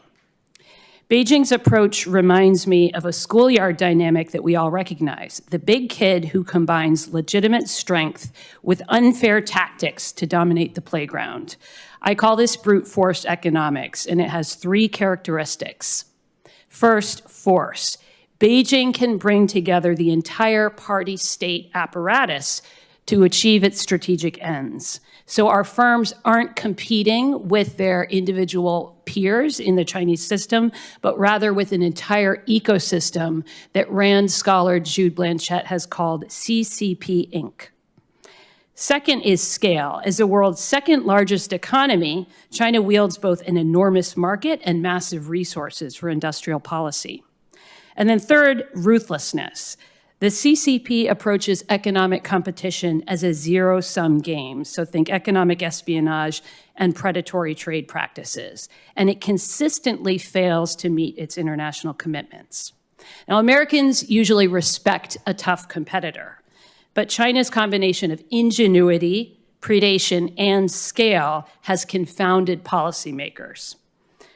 Beijing's lead in manufacturing presents 2 urgent challenges for us. First, we are not prepared for a prolonged conflict with our primary rival. Our defense industrial base now depends on a potential adversary for numerous critical materials like energetics and semiconductors. And second, we are at risk of losing the next industrial revolution. AI is coming together with physical industry to transform manufacturing. If there's one thing I'd like you to take away today, it's the idea of industrial AI. Advances in generative AI have brought surprising innovations to cognitive tasks, and we all see this every day in ChatGPT and other LLMs. Now, think about applying that kind of innovation on the factory floor to physical and mechanical tasks. Imagine someone without any coding background using an iPad to quickly design a digital prototype for a specialized component that goes into a drone, and then get it into production within days rather than weeks and months. But we're not set up to fully benefit from these trends. How do we turn this around? I'd argue that we're in a moment of unique historical opportunity in our contest with China. At the same time as this new industrial revolution is unfolding, many companies are looking for opportunities to diversify out of China to less risky places. So how do we make that happen? Just as dealing with the schoolyard bully requires building our own strength, standing up to abuse, and teaming up with friends, responding to China's brute force economics requires a three-part strategy. The first is obvious. We talk about it a lot: promote. It's time to re-industrialize. We've already made a good start with semiconductors, with the CHIPS Act, but we need a much broader manufacturing renaissance. Only 12% of our factories use advanced robotics. We need an action plan that matches the scale of this challenge and targeted incentives to drive widespread technology adoption. Second, pushback. We need to defend against these predatory practices, and for the sake of time, I'll save my ideas here for the Q&A. Third, we need to pool our resources with allies. To overmatch China's ability to weaponize its market, we need a dual-track system that leverages democracy's combined market power. We need a new vision for trade, more trade with friendly countries that play fair, and less trade with the world's biggest cheater. We can take inspiration from the pre-WTO General Agreement on Tariffs and Trade, which was based on the principle of free trade for free nations and managed trade for autocracies. This means preferential treatments for partners who play fair and strict guardrails around trade with rivals. In an age of cyber-physical systems, power flows to those that control both code and steel. An American response to China's industrial strategy must include a manufacturing renaissance. This can secure our economic vitality, our ability to deter conflict, and strategic leadership in the decades ahead. Thank you very much, and I look forward to the questions. Thank you very much. Dr. Naughton. Thank you very much, and thank you very much to commissioners for allowing me to participate in this hearing virtually. I genuinely appreciate it. Let me make four basic points. First, I want to endorse the main point made by my fellow panelists that it's really important that we grasp the scale and the multidimensional character of what's happening in China. It really is an unprecedented challenge to the United States, to our industry, to our policy, and ultimately to our national security. First, within the long-term commitment of China to becoming a manufacturing superpower, we can identify three successive stages of China's industrial policy. The first was something fairly familiar, starting in 2006, going on to about 2015, really targeting sectors where China saw economic opportunity, new growth drivers. After about 2015, which is right at the time when Made in China 2025 is released, we see China moving very clearly to a second phase of strategy. And that phase is the so-called innovation-driven development strategy, where Chinese policymakers really take stock of the fact that there is a technological revolution going on and that China intends to compete at the frontier with the United States for dominance of this. And it lays out right at the beginning a geostrategic rationale for this kind of economic policy. And one of the ways to think about Made in China 2025 is that it represents the Chinese policymakers adapting what had previously been a sort of sectoral targeting approach to this new across-the-board manufacturing superpower conception based on technological revolution. That is already very, very important. But then to bring it closer to the present, after 2020, 2021, we see China making a step change towards a new emphasis, not just on competing at the frontier, but also at having a self-reliant and self-sufficient industrial system. As Liza stressed, China's manufacturing system is by far the biggest in the world, but that's not enough for Chinese policymakers. They have explicitly said they want to make it less reliant on imports and imported technology in every dimension, while at the same time maintaining the dependency that other countries have on Chinese exports. So in other words, this strategy has clearly shifted to one where self-reliance and geostrategic dominance is at the center of each step of practical policy making. Made in China 2025 is still with us. It's been rebranded. It's now called China Manufacturing Superpower. And some of the techniques have shifted a little. Again, it's less sectoral, but there is a set of green books that lay out a wide array of manufacturing sectors, and for each sector identifies the technologies, the materials, and the key components for which China is still dependent on imports. And then there are roadmaps for 2030, 2035.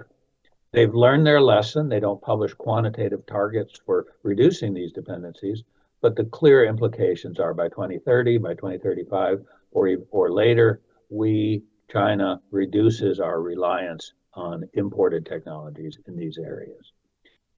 That's led then to a very important shift in instruments. Up until 2020, China tried very hard to implement its industrial policy with market-conforming instruments. There were many of them. They were overlapping. There were subsidies. There were taxes. There were government guidance funds, which made investments like a venture capital firm. But all these, they tried to retain the advantages of a market economy matched with a kind of government steerage.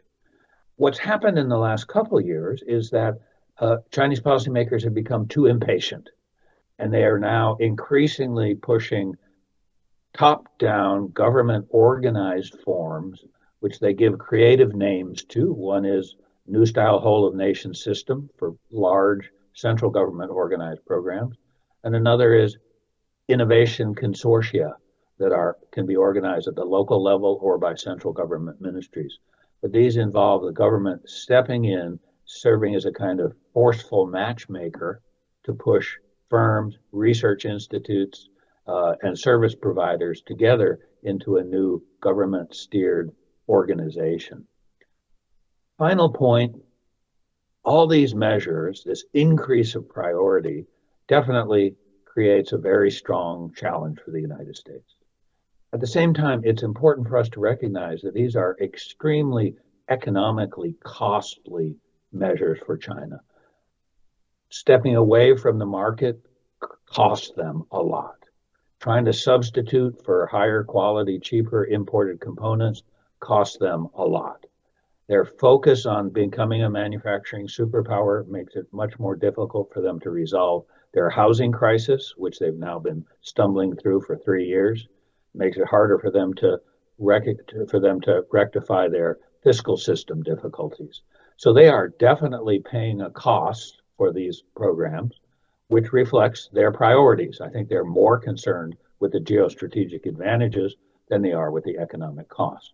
But as we respond to this great challenge, it's very important that we don't swing to the opposite extreme, that we maintain our advantages through a selective policy that allows us to benefit from the cost advantages of trade when we can manage free trade, and also protect certain key industries when we deem them essential for our security. Thank you. I'll stop there. Thank you. Dr. Chan. Thank you for inviting me to testify on this important topic. China pursues an all-of-the-above approach to achieving global industrial leadership. China's industrial policy does not merely consist of tariffs and subsidies. It is broader, deeper, and more sophisticated than many realize, spanning a vast array of policy tools and actors. These include state bank loans, state-run research centers, local government support for infrastructure and land acquisition, talent poaching, industrial espionage, and a lot more. Let me highlight 3 key features of China's industrial policy. First, China proactively brings in and uses foreign firms to acquire technology. Foreign companies that wish to do business in China are often required to set up not only factories, but also R&D facilities in China, and in many cases, through joint ventures with Chinese companies. Foreign firms enter into a Faustian bargain where they profit from selling to China's market in the near term, but build up their future Chinese competitors in the long run. This is what happened with high-speed rail technology. International train makers like Siemens and Alstom were eager to take part in what China promised to be a once-in-a-century market opportunity.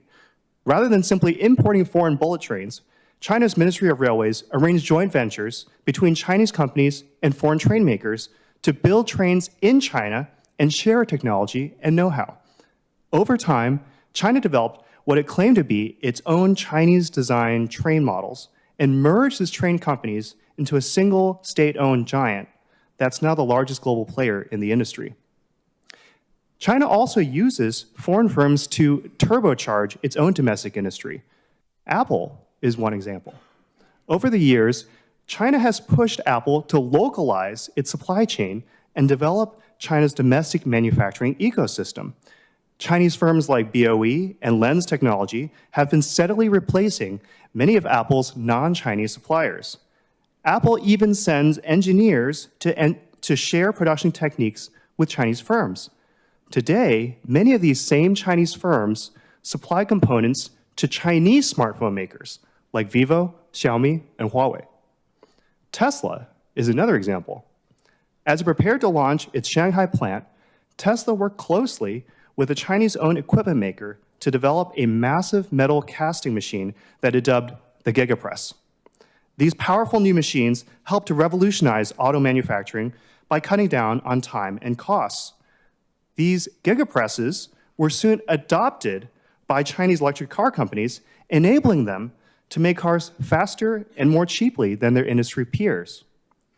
Although China's EV industry was already expanding rapidly before Tesla's arrival, the launch of Tesla's Shanghai plant helped to turbocharge its growth and train a whole generation of Chinese engineers and technicians in new production techniques. A second key feature of China's industrial policy is its remarkable adaptability. Rather than giving up in the face of setbacks or challenges, China frequently shifts strategies, testing to see what works and doubling down where it finds success. For example, China's auto industry was once seen as an industrial policy failure. Years of joint ventures with foreign automakers failed to make Chinese car companies competitive or innovative. So, China tried to leapfrog the industry altogether with electric vehicles. China threw the kitchen sink at the problem, investing in a range of technologies, rolling out subsidies and tax breaks, and tilting the playing field heavily in favor of domestic firms over foreign ones.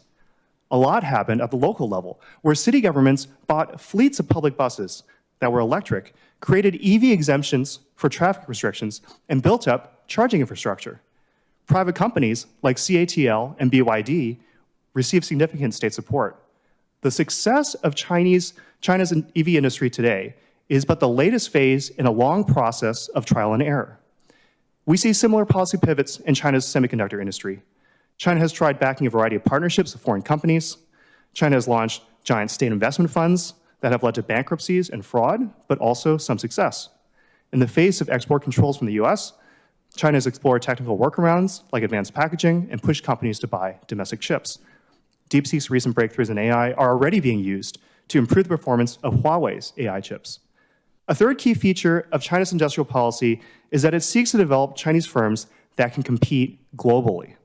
While China has long pursued an export-led growth strategy, what's different this time is that Chinese firms are now competing in high-value, high-tech industries that were once dominated by the US, Europe, and Japan. China doesn't just make solar panels. It makes the manufacturing equipment that makes solar panels. China doesn't just make electric cars. It makes their core components, from batteries to electric motors. It even makes the industrial robots that make the cars. Chinese firms trying to expand globally have been met with a range of responses. Some countries, like the US, have sought to limit Chinese products like EVs through tariffs or national security rules.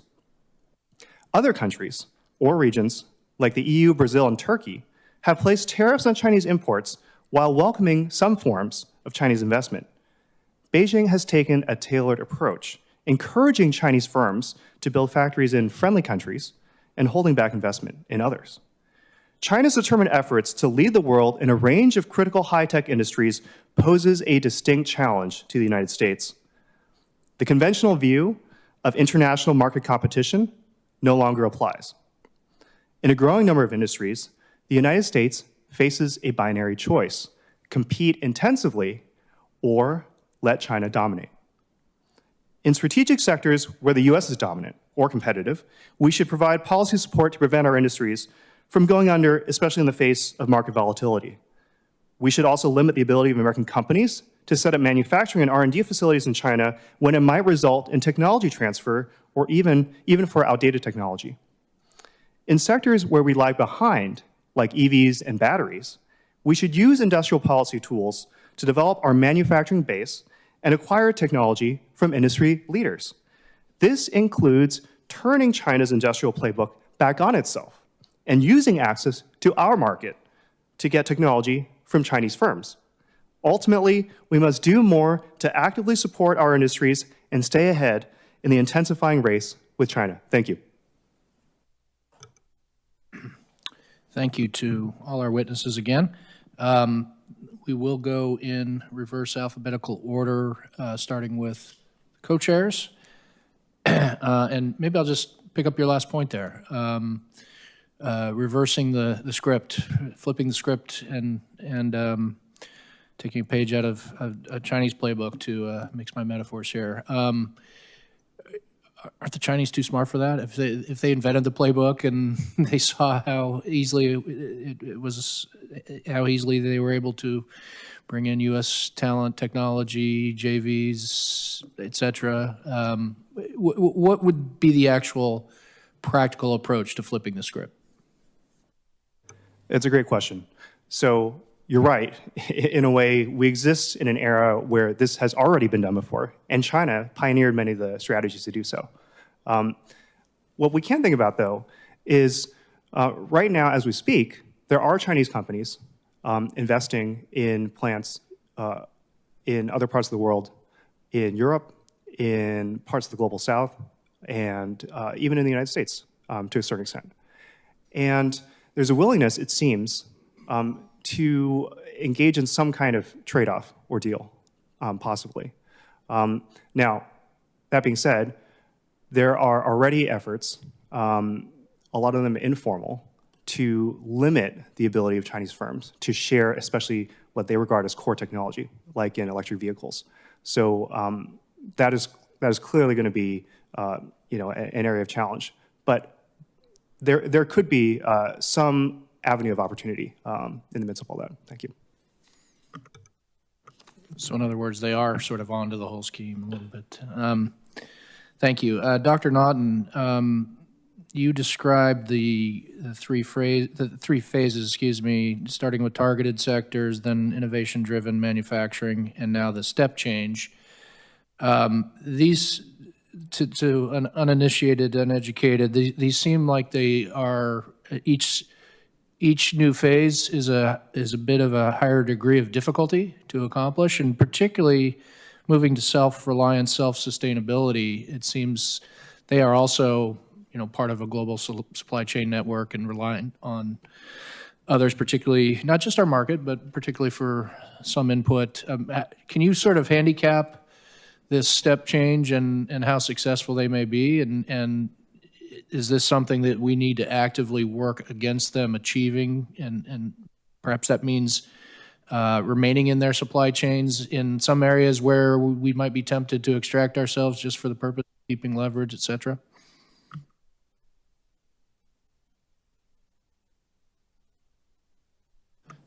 think you're on mute. Apologies. I think there are limits to our ability to guess how this is going to play out in different sectors, because it's very different in each case. And the Chinese, as Kyle said, they're very flexible. They know they're not going to be able to become completely self-reliant. So they're balancing costs and what they would consider to be dependency on a sort of case-by-case basis. But absolutely, what this means is that both sides are engaged in a kind of partial managed decoupling. The Chinese, of course, deny it, but they're actually doing it much more than we are. And it's costly to them, and we need to manage it as best we can to minimize our costs and maximize theirs. Thank you. Ms. Tobin, your ideas are, I would say, quite bold in some areas, reindustrializing the United States. I think since I was politically aware and conscious, every president has said we're going to bring manufacturing back to the States, and it seems to be a long-standing objective. But your point about the need to modernize manufacturing, and I wrote down only 12% of plants use advanced robotics. Isn't one of the challenges to that, one of the arguments to bring back manufacturing is actually employment and jobs, and the concern among many domestic constituencies are that the advanced robotics actually work against that goal, even if bringing the manufacturing back helps with broader national interests and national security interests? And how do you deal with that? Talent is arguably the biggest choke point and obstacle to winning the tech competition with China. We are short 600,000 skilled manufacturing workers, so there's all these open jobs in the manufacturing sector because over decades of deindustrialization, these people stopped going into manufacturing, learning these skills. That number is expected to grow to more than 1 million by 2030, so we simply don't have enough people to work in these factories. So we actually need automation. We need robotics. China does too because of their demographic downfall.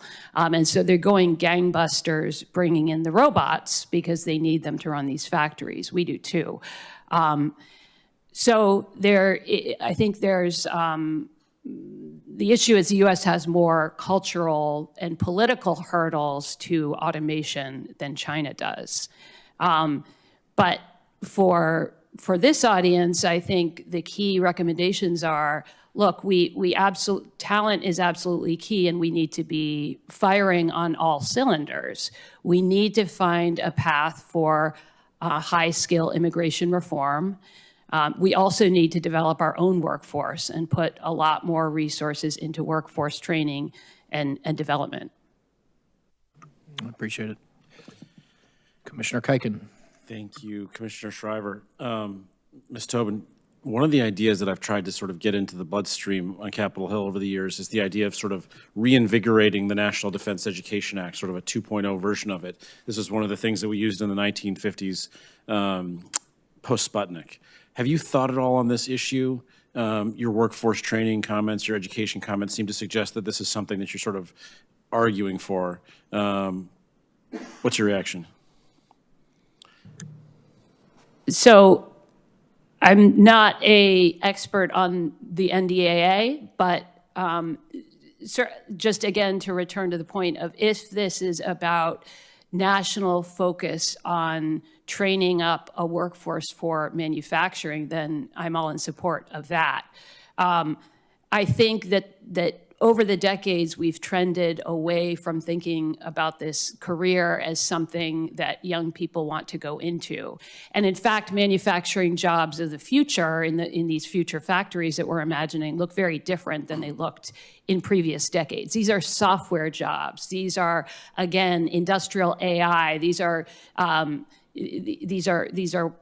very highly paid, high-tech These are tech jobs. We shouldn't be thinking about them as dirty, dull, dangerous manufacturing jobs. We should think of them as technology jobs. We have some factories of the future already going. Some of our larger firms, Toyota, John Deere, and others are already running this way. The problem is that most of our manufacturers are small and medium sized, 500 people or fewer. And so they just simply don't necessarily have the wherewithal, the expertise, the financial resources to upgrade, to move into this phase of industrial AI. And that's where targeted government incentives can help fill that gap and connect them to these resources that our very largest and most advanced firms are already using. Thank you. Mr. Sean, one of the things we heard about this morning was the aerospace industry in a scenario where the United States and Europe continue to sort of maintain a competitive advantage, at least in terms of the supply chain. You didn't touch on aerospace, but welcome sort of your views on the aerospace industry, why Europe and the United States have still sort of experienced success there, and how we should evaluate that in the context of some of your other recommendations. Yeah, so I think some of the other panelists earlier spoke to some of the core technology issues that are involved. And it's interesting, there's a lot of parallels there between aerospace engineering and semiconductor manufacturing in terms of, again, access to some core technologies, also access to key manufacturing equipment. These two areas that create bottlenecks and make it very difficult for new players to come in and challenge the few incumbents that are in the space. But one thing that I would point out is that the effort to try to develop an aerospace and aviation industry in China has been happening now for a number of decades, and I think will likely keep on going, even if they run into issues, even if they feel like at this moment there's some success, but not the kind of dramatic success that they'd hoped for, as with other industries. So I would continue to watch this space because I think we shouldn't be comfortable with the idea that the technology bottlenecks are going to be enough as they stand today. There could even be more discussions about where we could create more restrictions or create more bottlenecks along the way, rather than hoping that naturally it's just a very hard engineering challenge to solve. Thank you. Thank you. It looks like I got 1 minute. Mr. Nunn, one of my commissioner colleagues did this morning, and I thought it was actually kind of a clever idea, which is there anything that is in your recommendations that you weren't able to get to in your opening statement? Because I recently heard you at a Chatham House Rules event, so I won't tell you which event it was or anything else about it, but you said some very insightful things, so I want to give you a chance to take the floor for my remaining time on things you didn't get to say in your opening statement. I wish I knew what you were referring to. I think that we're in a situation right now where China and the United States are locked in close embrace, but also vitally essential competition. And so, I think it's really incumbent on us to carry out a very strategic and limited decoupling, where we're trying to protect the areas where we have clear technological advantage. But precisely because China is such a huge part of global manufacturing, we'd be shooting ourselves in the foot to simply stop taking the large range of industrial commodities from China that are cost effective, in some cases subsidized by the Chinese government, but that contribute to our cost competitiveness. So I think, it's really this kind of close-in competition is the world that we live in. Lots of American businesses still make lots of money in China, to a certain extent. Maybe their time there is limited, but we have enormous advantages. But it's just essential that we pick our battles very carefully. And if we pick our battles carefully and create some distance from the Chinese economy, they are creating some tremendous difficulties for themselves. And I think we definitely are in a position to prevail against this a very great threat. Thank you. Commissioner Stivers. Dr. Chan, in your testimony, you described how specific U.S. and international companies have basically enabled and enabled the success of Made in China 2025. It's incredibly frustrating. I think we do have this fundamental challenge that you described in very compellingly about how these powerful companies are seeing a short-term advantage there, but it's undermining our long-term national and economic security. Many of us have seen clearly that this does undermine our security, but this also seems like yesterday's news. This has happened. It's made China 2025 a success.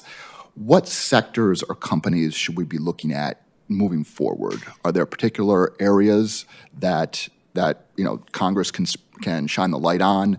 Again, sectors or specific companies that you think we should focus on? Thank you for your question. So some aspects actually of sort of high-tech manufacturing equipment, as I sort of mentioned before, in relation to the aerospace industry, and especially in relation to the semiconductor industry.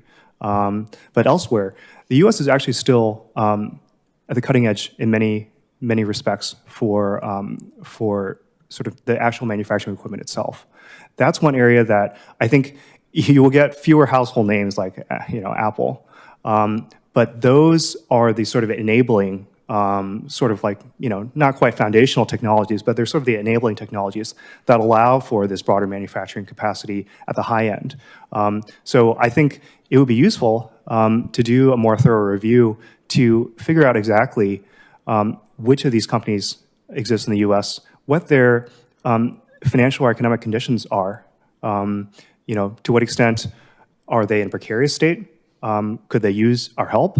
Or are they being coerced or challenged in some way by China? We should be thinking proactively about trying to find, identify, and then support those particular American manufacturers. Thank you. Thanks for that. Yeah, we do need a thorough review from somebody on what is coming next. Are tariffs and restrictions on outbound investment, are those the best answers here? Those are certainly tools that can be used, and to Professor Nan's point, in a selective and strategic way, they can be very effective. I think, for example, the use of tariffs for industries where the U.S. is catching up, like batteries, and those are areas where it would make sense, in fact, to borrow not just from the Chinese industrial playbook, but from a well-known industrial playbook to protect sort of our infant industries or protect our sort of startups and rising companies and efforts from being pushed out too early from the market. And we've seen this happen again and again, where you have even companies that are supported with policy support within the US, but we ultimately let them fail, and then sometimes that technology then ends up going abroad. So I think we should think carefully about how we can use these to shelter and protect some of our strategic industries, especially as they're emerging. Thank you. Thank you. Thank you. Ms. Tobin, thank you for your testimony on the promote side. If nothing happens on the promote side, on your recommendations here, will we lose the technological competition with China?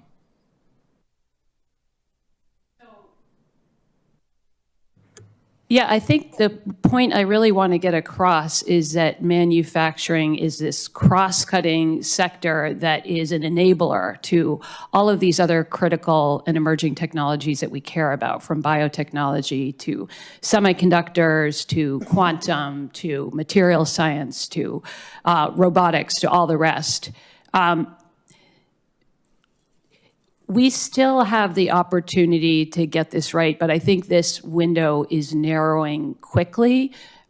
These two converging trends that I talked about, where an increasing number of firms that are producing in China are trying to diversify. They're looking at China plus one or China plus two strategies. They see the writing on the wall with the coming Trump tariffs, and they know that there's added incentives to come reshore in the United States. But we need to incentivize them and help remove some of the hurdles. So I think if we let things continue with the status quo, in a few years, we will see the same thing happen in, say, robotics and automation and biotechnology that we saw in the 2010s and the early 2020s with 5G. We're starting to see it in 6G with China getting ahead in patents. I think we're starting to see the same writing on the wall in sectors where traditionally the U.S. has had a strong lead, like biotechnology and robotics. China's already ahead of us in certain subsectors of robotics. We still have a lead in others. But there is currently no organized national public-private partnership or plan of action on manufacturing and robotics. It hasn't really, there's a lot of people raising the alarm, but there's not sort of a concerted policy effort the way there has been in the last few years with chips. Great, thanks. Hopefully I'll get another chance to ask about the rebuttable presumption recommendation. Thanks. Commissioner Sims. Thanks, Mr. Chairman. Thank you all for your testimony today. Ms. Tobin, I want to start with you because of some things you said in your opening statement, but if others have thoughts on this as we go, I'd love to hear from you as well. I like the way that you framed brute force economics, and you said the variables that are like force, scale, and ruthlessness. My background is in the intelligence community, and so I think a lot about these issues through that lens. And one of the things that I thought about as you were testifying was, number one, you made a comment, and I won't get this exactly right, so feel free to correct me if this isn't exactly what you said, but you effectively said the Chinese have outgrown this perception that they just steal stuff. They actually innovate now. So that's an interesting thing that's now come up in two of these panels today.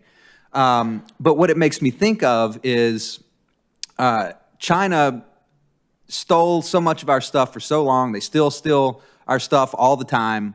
And I'm reminded that Stansfield Turner, who was CI director in the Carter administration, made a comment in a congressional testimony once where he basically said, if we steal for, or if we spy for military security, why don't we just spy for economic security as well?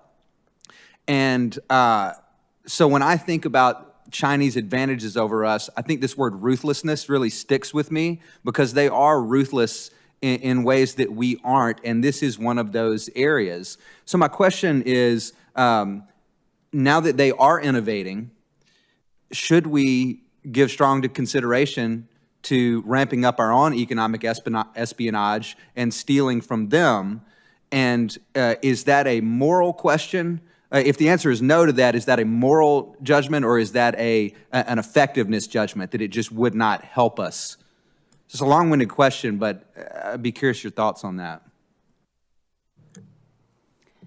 Yeah, I think you're touching on I think you're touching on a really big strategic issue that as a nation we're going to have to grapple with a lot in the coming years of as China catches up to the United States and even surpasses us in a growing number of technology domains. How does that affect our strategy?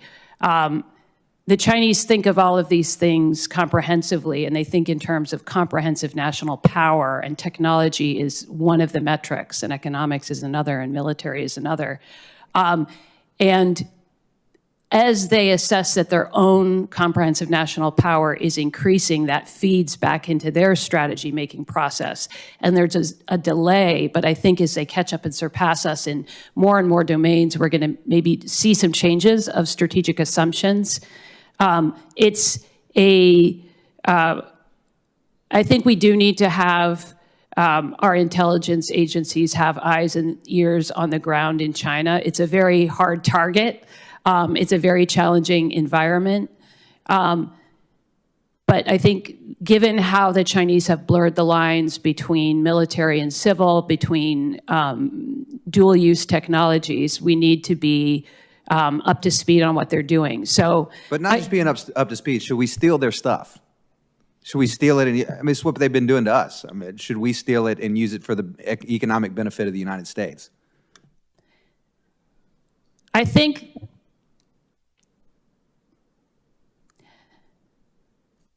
I think having this national conversation is very important. I don't think I have the one-stop answer, but I'm concerned that our ability to be on the ground in China as intelligence agencies has been so compromised in the past decade. The first question is, can we even do that? What would it take to what would a strategy look like to do that? I think a question that's serious is going to be up to the president and up to the Congress to supervise. I don't blame you for not wanting to answer it. I'm not sure I'd want to answer it either. I don't know the answer. I mean, that's why it's like, just your comments about the ruthlessness made me think about, turnabout is fair play, right? Like, should we really give strong consideration to leveraging the U.S. intelligence community to help win this race in ways that we haven't in the past? I don't know if, Mr. Chan, if you have any thoughts on that. Or you as well, yeah, anybody. Could I jump in on this? Yeah, just one quick thing on the ruthlessness. Actually, I do think we should consider certain tools and strategies that we had previously not really thought about as much before. And one of them, actually mentioned earlier by Commissioner Schriver, was more of the use of tariffs. I think we have been, in a sense, sort of ideologically fenced in by ourselves in thinking that, you know, we are supporters of a global free market system, and we should, you know, sort of model that to many extents. And yet we see the sort of extreme measures that are taken on, for example, protectionist barriers that China carries out on not just U.S. Products and on U.S. firms, but European and sort of across our allies and partners. So I think, you know, we might want to reconsider, we might sort of almost want to reset what we're willing to think about and what would be considered fair to us. And tariffs is one of those examples where, you know, we should really, I don't know if it's going to be a direct one-to-one matchup, but it's something where it has been very extreme on one side for a long time. And I think we should consider whether we might need to balance that out more proactively. Can I jump in on this? Sure, go ahead. All right. I mean, look, there's an immediate step we can take, which is to vastly ramp up the open source monitoring that is specifically directed at Chinese technological and industrial capabilities. We used to have some of those capabilities inside the U.S. government. They've pretty much dissipated. We need to rebuild them immediately, understanding that China has caught up in certain areas and has surpassed us in certain areas. Monitoring, for instance, fusion research. You know, China has at least 3 major fusion power research initiatives going on. As far as I know, the U.S. government doesn't track them. We should be. Thank you. Thank you. Commissioner Price. Thank you, and thank you all for participating today. Really appreciate it. Dr. Naughton, I want to start with something that actually might relate back to your last comment. One of your notes in your testimony is that our primary tasks are to ensure that the U.S. prevails in competition. So I wanted to pick your brain a bit about how, like on what specifically were you referencing in that last note? Well, I mean, you know, clearly there are a range of very sensitive technologies. I mean, AI obviously is the top of everybody's mind right now, where, you know, we've made a kind of national determination that this is absolutely fundamental to our security. I think there's probably 20 specific subfields that we could identify as things that we should be investing more in and taking, you know, comprehensive steps to protect our dominance of certain aspects of these technologies. But that also means that there are hundreds of areas where our concern is really more with national competitiveness than it is with sheer technological protectionism. And so I think we really need a kind of national effort, hopefully it would be bipartisan, that would you know, develop smart reasoning in terms of how we do a partial decoupling. I mean, for instance, you know, my impression would be, look, if we encourage Chinese firms to invest in solar panels and batteries in the United States, that's good for us. You don't have to call it green energy. You can call it cheap, diversified energy, and we should all be able to get behind it. It doesn't have significant security implications, unlike, say, connected vehicles. And it also attracts Chinese capitalists who are chafing under the Xi Jinping regime that's imposing all kinds of restrictions on the Chinese economy, the Chinese market economy, and especially Chinese entrepreneurial capitalists. Let's bring those guys to the United States and help them contribute to U.S. competitiveness. Thank you. And Ms. Tobin, you said in your testimony that, as you were talking about pushing back, that you would get to some of those ideas in Q&A. So this is your moment to get to some of those ideas.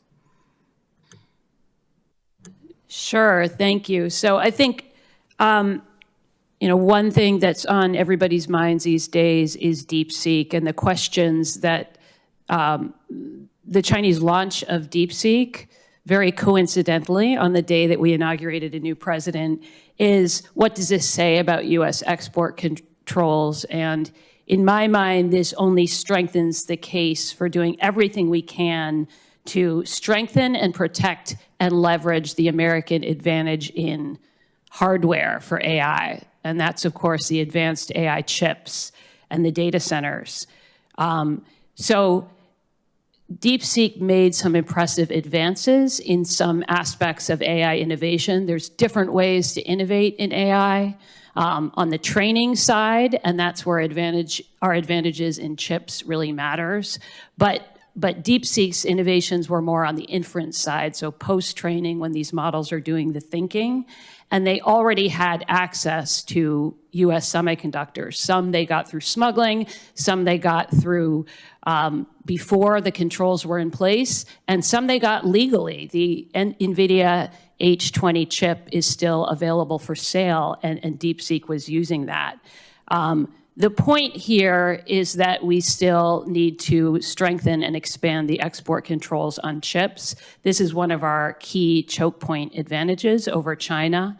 And over time, as AI demands more and more compute, that advantage should strengthen, but only if we use it, only if we enforce those controls. So I've put some ideas in my testimony for what we need to do to strengthen our system of export controls. And the last thing I'll mention before I'll let you follow up, if you like, with other questions, is that we can envision AI actually enabling BIS, making their job easier. So we are entering the era of AI agents when we can have these AI assistants planning our vacations and doing all this great stuff. Why can't we work with our leading AI firms to develop agentic AI to support BIS in monitoring trade data, identifying idiosyncrasies, flagging things that a human agent needs to follow up on?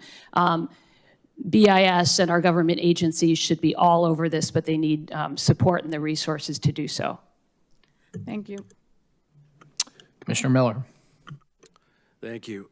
I'd like to take a minute to talk about the latest iteration of Made in China 2025, which is new quality productive forces.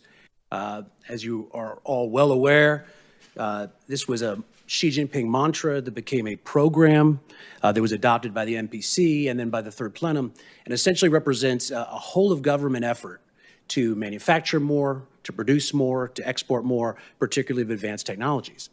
And this happens with the backdrop of the largest trade surplus in history, which is over $1 trillion in 2024, the largest goods surplus in history.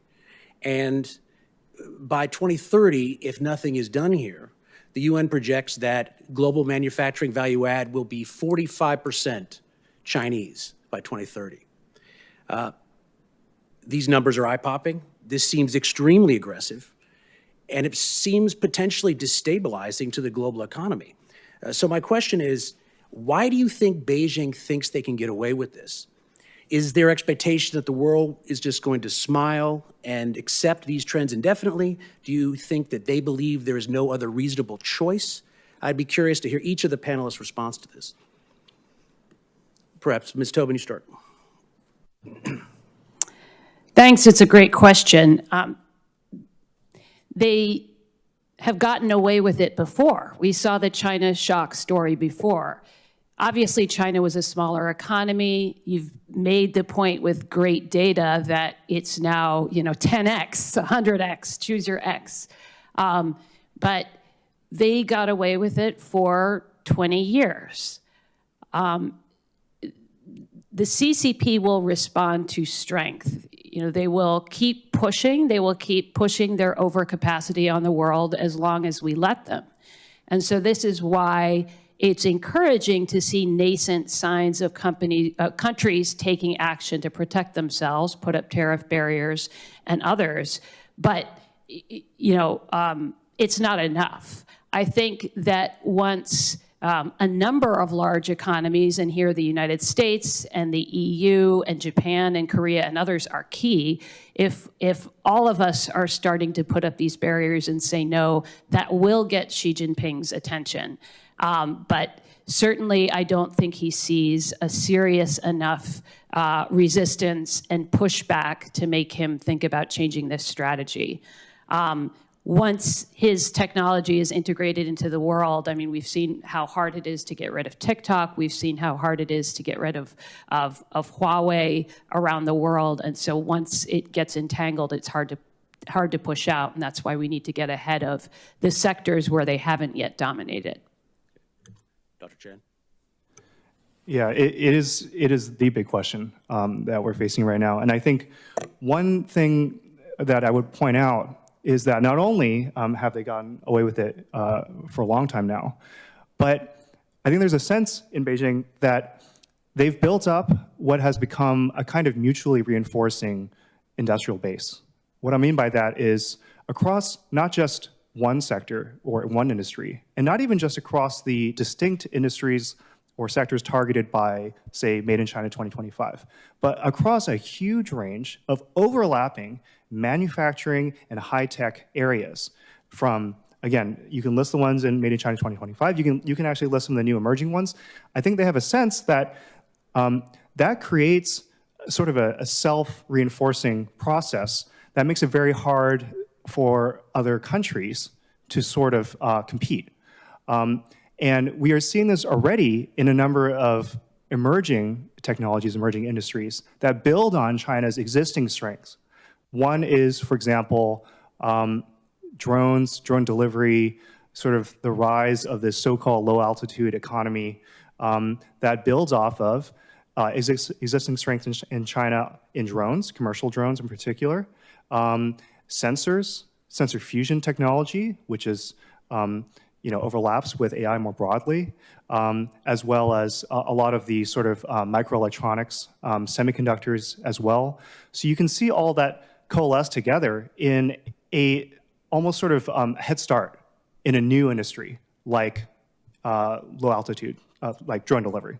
And autonomous driving is another example where you see this sort of combination. So I think part of the danger here for us is that if we don't start to get our foot in the door for a number of these areas quickly, it will only allow China to sort of further cement its lead through this sort of self-reinforcing logic. Thank you.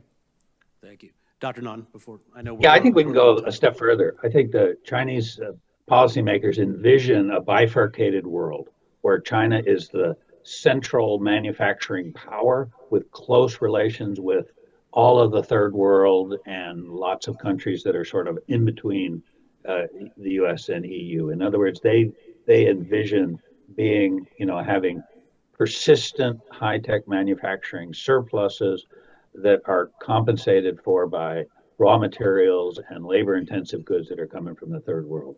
And they don't think it through economically, they think it through strategically. I think Xi Jinping doesn't think economically. He's not, that's definitely not his forte. but they are miscalculating. And one indicator of that is everybody's worried about Chinese EV exports. Guess what? Chinese EV exports in 2024 didn't increase, right? Because countries aren't taking them. And so I think we see exactly the kind of deep economic contradictions that Commissioner Miller is talking about here. Okay, thank you. Thank you. Commissioner Goodwin. Thank you, Mr. Chairman. Ms. Tobin, I want to talk about some of your pushback suggestions, and I suppose the rebuttable presumption idea resonates with the litigator in me. You recommend that we create this presumption for certain critical technology sectors, drawing on the what you call the innovation in the Uyghur Forced Labor Prevention Act. So I just wanted to flesh that out a little bit. What sectors, and who do you think should decide that? Whose burden is it? Would it be, under the UFLPA, it's the importer? And then what should the burden be? Would it be the same sort of heightened standard, clear and convincing evidence? And then what would the result be?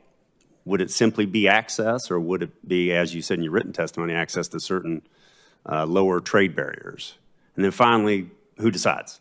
Where would the decision-making authority for evaluating all this be housed? So, yeah, the idea is inspired by the Uyghur Forced Labor Protection Act, this idea of a rebuttable presumption where it's up to the importer to prove that there's not products made with forced labor out of Xinjiang before they get access to the US market. So the idea is that we understand how the Chinese economy works, and we presume that the imports can contain subsidies unless the importer is able to prove otherwise. So I haven't mapped out all of the details of exactly this work, so I hope you'll excuse that I'm kind of riffing here. But in terms of which sectors we would target, I mean, China has given us a lot of information there. They have many lists. There's, Made in China 2025 list. There's a lot more updated industry plans, 14 five-year plans. They've told us very clearly what sectors they're targeting for the fourth industrial revolution. So I think we just take one of those lists and go with it. And that's going to cover most of the future industries that we care about. What other questions did you have? Sorry, I didn't write them all down. So to rebut the presumption of subsidies, what would the standard be? What would the burden be? Would it be clear and convincing evidence, a comparable standard as used in the UFLPA? And then what would the result be? If they're able to rebut that presumption, is it simply access to the market, or would it be access to lower trade barriers? Yeah, I think it would be, they would have lower trade barriers. Now, this is going to be a very hard standard for them to meet, and I think my point in teeing this up is we need to have a strategy based on reality and understanding that China is not a normal economy. It's, they don't come up, they abuse and exploit our system of rules and laws. So it's going to be pretty unlikely that a lot of Chinese importers that are deeply embedded in China's military civil fusion system and the recipient of subsidies and all that are going to be able to meet this standard. And so the point is, how do we recognize that we're not dealing with a normal trade partner that generally meets trade commitments, that generally adheres to its WTO commitments? The WTO has all kinds of rules about reporting subsidies, and China's doesn't keep to those. So it's kind of drawing attention to this larger point that instead of continuing to torture ourselves by trying to treat China as though they're any other normal trading partner, we need to give them special treatment. And that also goes back to the idea of having a bifurcated system of, a two-track system the way we had under GATT before WTO. Let's talk about the promotion side of things. I mean, you may have heard the extensive discussion we had with our second panel about the role of investment in this strategic competition with China. And obviously, you talk about reindustrializing the United States, expanding and investing in our manufacturing capacity. But in your written testimony, you do focus on increasing R&D funding towards certain breakthrough technologies. One of the witnesses on the second panel suggested Chinese are content to let that happen as long as they control the inputs, the resources, and the markets. So we just ask for your reaction to that suggestion. Yeah, I brought up R&D funding because the U.S. is incredibly negligent here. We don't really put much funding towards R&D in manufacturing. So Germany, Korea, Japan, and of course China really focus on this, and I think some of our competitors and allies put in 10 to 30 times the amount of funding into manufacturing R&D compared to their GDP relative to us. So we have not prioritized manufacturing innovation as a nation. We have a lot of R&D funding going into other areas, but this is simply a gap where we don't really prioritize it because I think we decided to neglect manufacturing as a sector that we care about. So it's simply about reversing that. I would say, I mean, despite how little attention we've paid to this sector over the past few decades, we have a lot of great innovation happening in manufacturing. You know, I've been to these conferences with these robotics companies and these, you know, they're inventing all this great stuff. The problem is not a lack of innovation. It's diffusion and adoption of this technology at scale. So that classic problem of getting from the lab to the factory floor, or you know, and there it's really about targeted government incentives, tax incentives, and others to help make it easier for our factories to adopt these inventions and these innovations that are still happening in the United States. Thank you. Commissioner Friedberg. Thank you very much. Dr. Naughton, in your writings over the years, you've described a very systematic process through which China's industrial policies have evolved, and you talked today about these 3 stages. Can you say more about, in your view, what explains the timing of these shifts? Why 2006? Why 2016? Why 2020?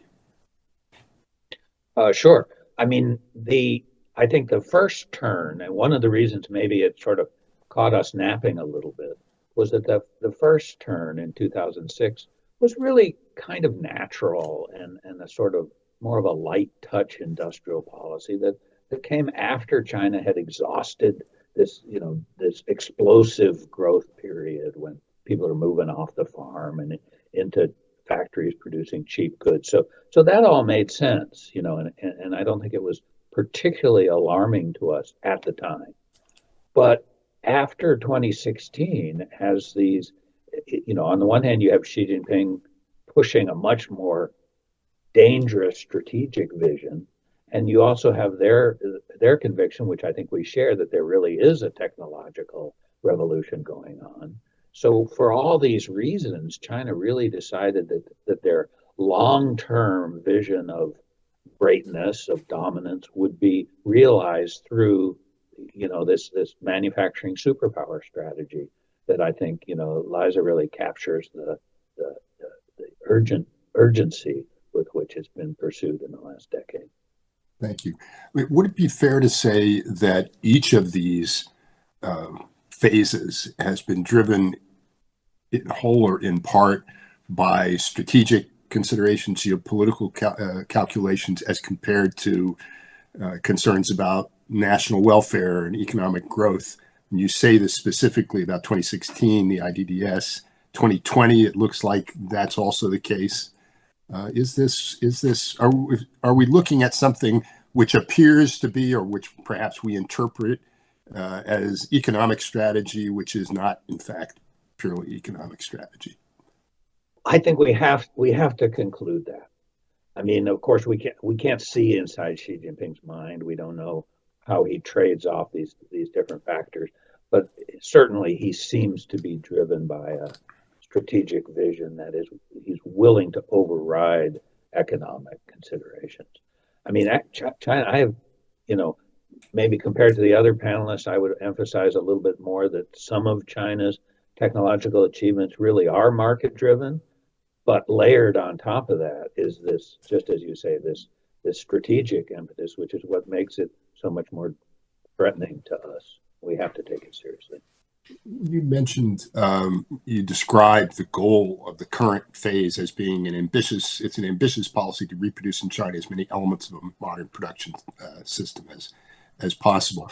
Does that mean that, in your view, that they are aiming for something that approximates autarky? I think they understand that true autarky is both impossible and would be very costly, but that they're a little bit schizophrenic. They want to achieve all the benefits of autarky, without quite committing to the whole thing. And as Commissioner Miller pointed out, of course that's impossible. Of course there's a contradiction, but it doesn't seem to bother them. So you described this process as one of some partial managed decoupling, and it seems to me that China may be trying to decouple from us in certain respects. They don't want to be dependent on us for technology. I assume they would rather not to have to depend on our market, our demand, as much as they have. But in other ways, it seems they're trying very hard to prevent us from decoupling from them. So it's a two-sided struggle. It's two-sided for sure, and that's unavoidable. But at the same time, we should recognize that their policy is completely hypocritical. Right? I mean, they denounce decoupling from others, but follow it themselves. And that's because they want to shape the forms in which it takes, where they can maintain as much access as possible in certain critical areas, while, when they can't substitute it, but then substitute for the ones where they can. Last question. Why the urgency now? What is it? You described the policymakers as being impatient with market-conforming mechanisms. Is that part of Xi Jinping's sort of general inclination towards statism? Is it based, do you think, on a perceived increase in the risk of conflict that makes it more important for them to achieve these goals sooner? I think those are all factors, for sure. I think the first round of the trade war, of our side of the trade war, I think it shocked them and it scared them, and they decided that they were, systematically reduce vulnerabilities. And I think they were very surprised in the fall of 2023 when the Biden administration not only cranked up the technological sanctions, but made them much more finely targeted. I don't think they expected that the U.S. government was capable of that.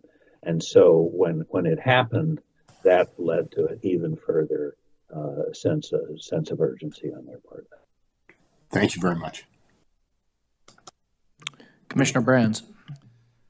Thank you. Mr. Tobin, I would like to pick up on your point about the arsenal of autocracy outstripping the arsenal of democracy. And I think that's really important, and it's an issue that's starting to get the attention that it deserves over the past 2 or 3 years, in large part because of what's happened in Ukraine. And so I'd be interested just to hear you say a little bit more about the dimensions of that challenge. Are there specific areas of the defense industrial base that particularly concern you? What does a strategy for dealing with those vulnerabilities look like? And then finally, how do you think about the issue of time and timing in thinking about this issue, where presumably your strategy might look different if you thought you had a 15-year timeline to a potential conflict than if you think you have a 3 to a 5-year timeline?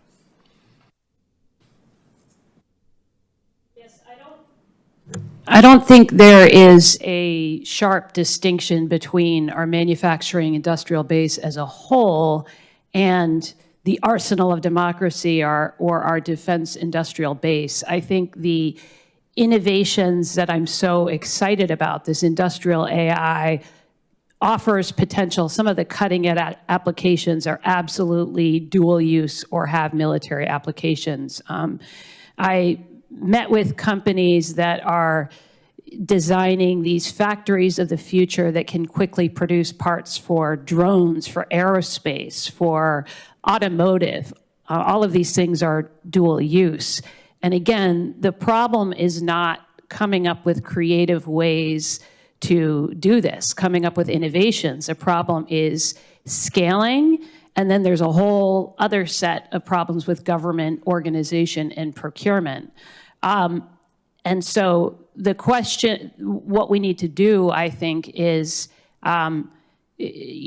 tear down some of these barriers that prevent these innovative companies from helping out the defense industrial base. They are knocking at the door, but oftentimes they don't know who to call. They don't know what door to knock on. I'm sure you're very familiar with the problems with the DoD procurement system. So in terms of your question of timing, this technology is here, it's happening. If we meet again next year, it'll be even different and even better. The problem is on the government side. The US government has a unique ability to convene. And if you call these folks, they will happily come, they will happily talk to you, they will happily sign up to offer these cutting edge technologies very quickly, but the problem is on the government side. And could you maybe say a little bit about how you think about the multilateral or the coalition aspects of this? And so you could, in theory, you could say there are certain things that the U.S. has to have the sovereign capability to produce, and then maybe there are certain things that we can lean on allies for help in producing, or if you're thinking about shipbuilding or something like that, the gap is just too severe for the U.S. to make it up on a unilateral national basis. And so is there a way of conceptualizing things that we can do, in cooperation with key allies and partners to create sort of a more resilient, democratic industrial base? Sure, our allies and partners certainly have a role. The U.S. is far and away the leader with China close behind us in AI. But I think when it comes to things like shipbuilding and drones and other select technologies, certain aspects of the semiconductor stack, some of our allies are in the lead. And so there's absolutely, there's strategic and economic and defense value in building a system that integrates them. Korea on shipbuilding, of course, the Netherlands and Japan on the semiconductor stack, Japan and Korea as well. In drones, I was encouraged that Taiwan is trying to kind of restart their industrial base there. Hopefully Ukraine can get to a point, there will be peace when they can sell drones to the world. So there's absolutely a role for allies and partners in a way that is economically desirable. And the point here is that the US has the world's biggest market. We have enough weight that we can throw around in many contexts, but in some situations, even the massive market demand of the United States, the massive market demand of the Pentagon isn't enough to create the demand pull that industry needs to jumpstart production of some of these technologies that take a long time to develop and a long time to build, and the market mechanisms aren't there. And so combining the market demand of democratic market economies is going to be the key there. Thank you very much. Thank you. We have probably time for second round if it's limited. So you want it in, Jonathan? No? Okay. So that sounds like that'll take up the remainder of the time. Commissioner Kuiken, then Commissioner Miller. Ms. Tobin, Hal actually was going the direction I was going to go with you on the military-industrial complex. So anytime we talk about research and development, manufacturing, totally get the idea. Implementation of that is something that when you have that conversation in a red state or a blue state, it's immediately perceived as job losses. How do you, I think I know how you're going to answer this, but I'd really like to just hear you give the response and how we should think about that in that context, because it does make it very difficult to sort of move forward in that policy space because of those concerns. So what's your reaction to that? And then I have a follow-up.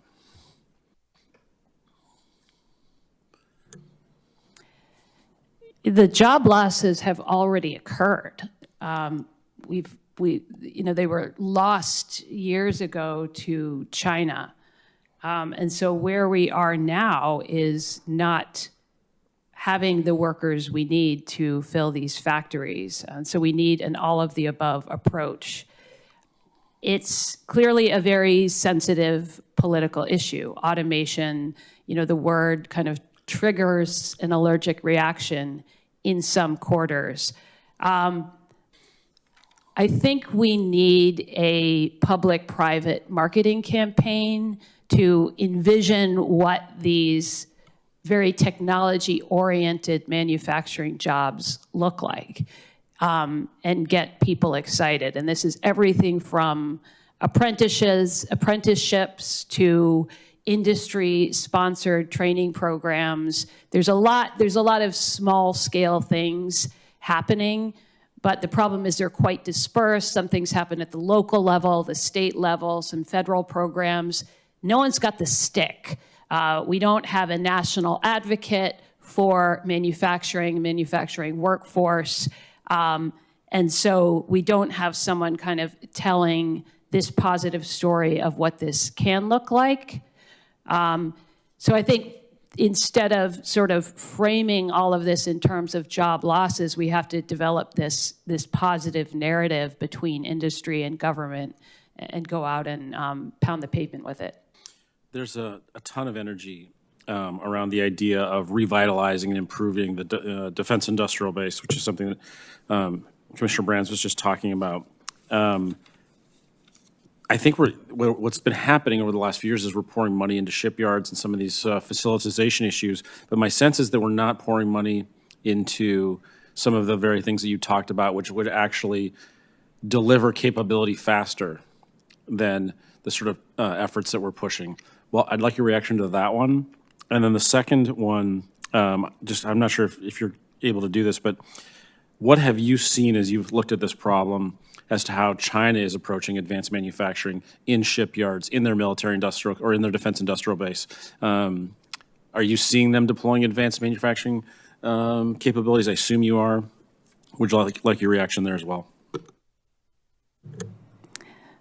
Yeah, in terms of shipyards, we're way behind there. I was out in Hawaii visiting some of my relatives, and one of my second cousins is a young college student who is going to school to learn about the shipbuilding industry in Pearl Harbor. And I asked him if artificial intelligence was part of his curriculum, and he's like, no, not yet. And I was like, holy cow. I mean, so we need to start there. I mean, this should be something that we're diving into head first.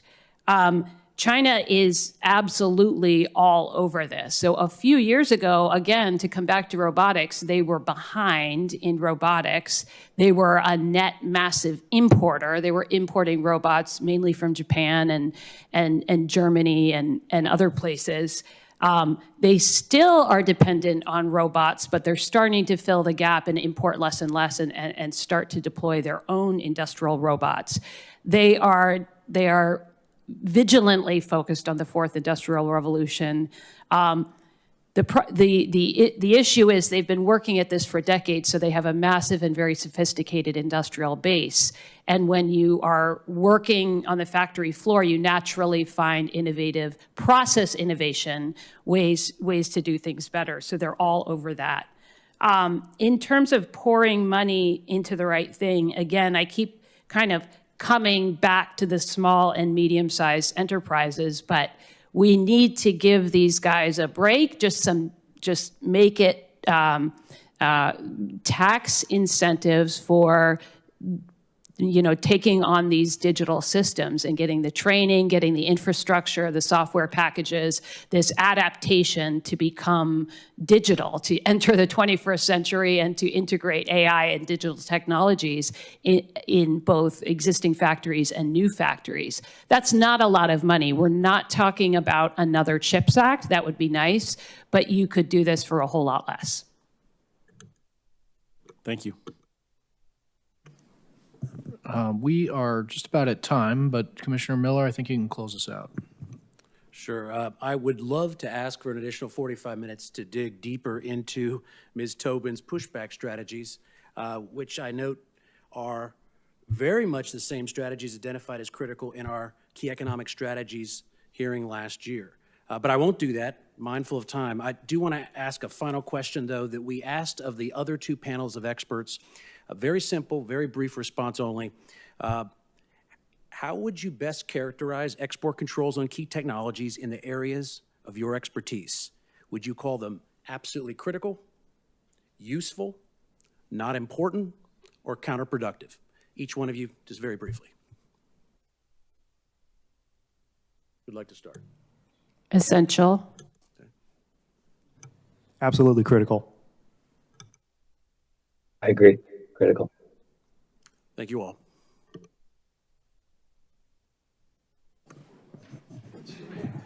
Well, with that, I will close out the third panel. Thanks again to the witnesses. It's really excellent discussion. I appreciate your insights.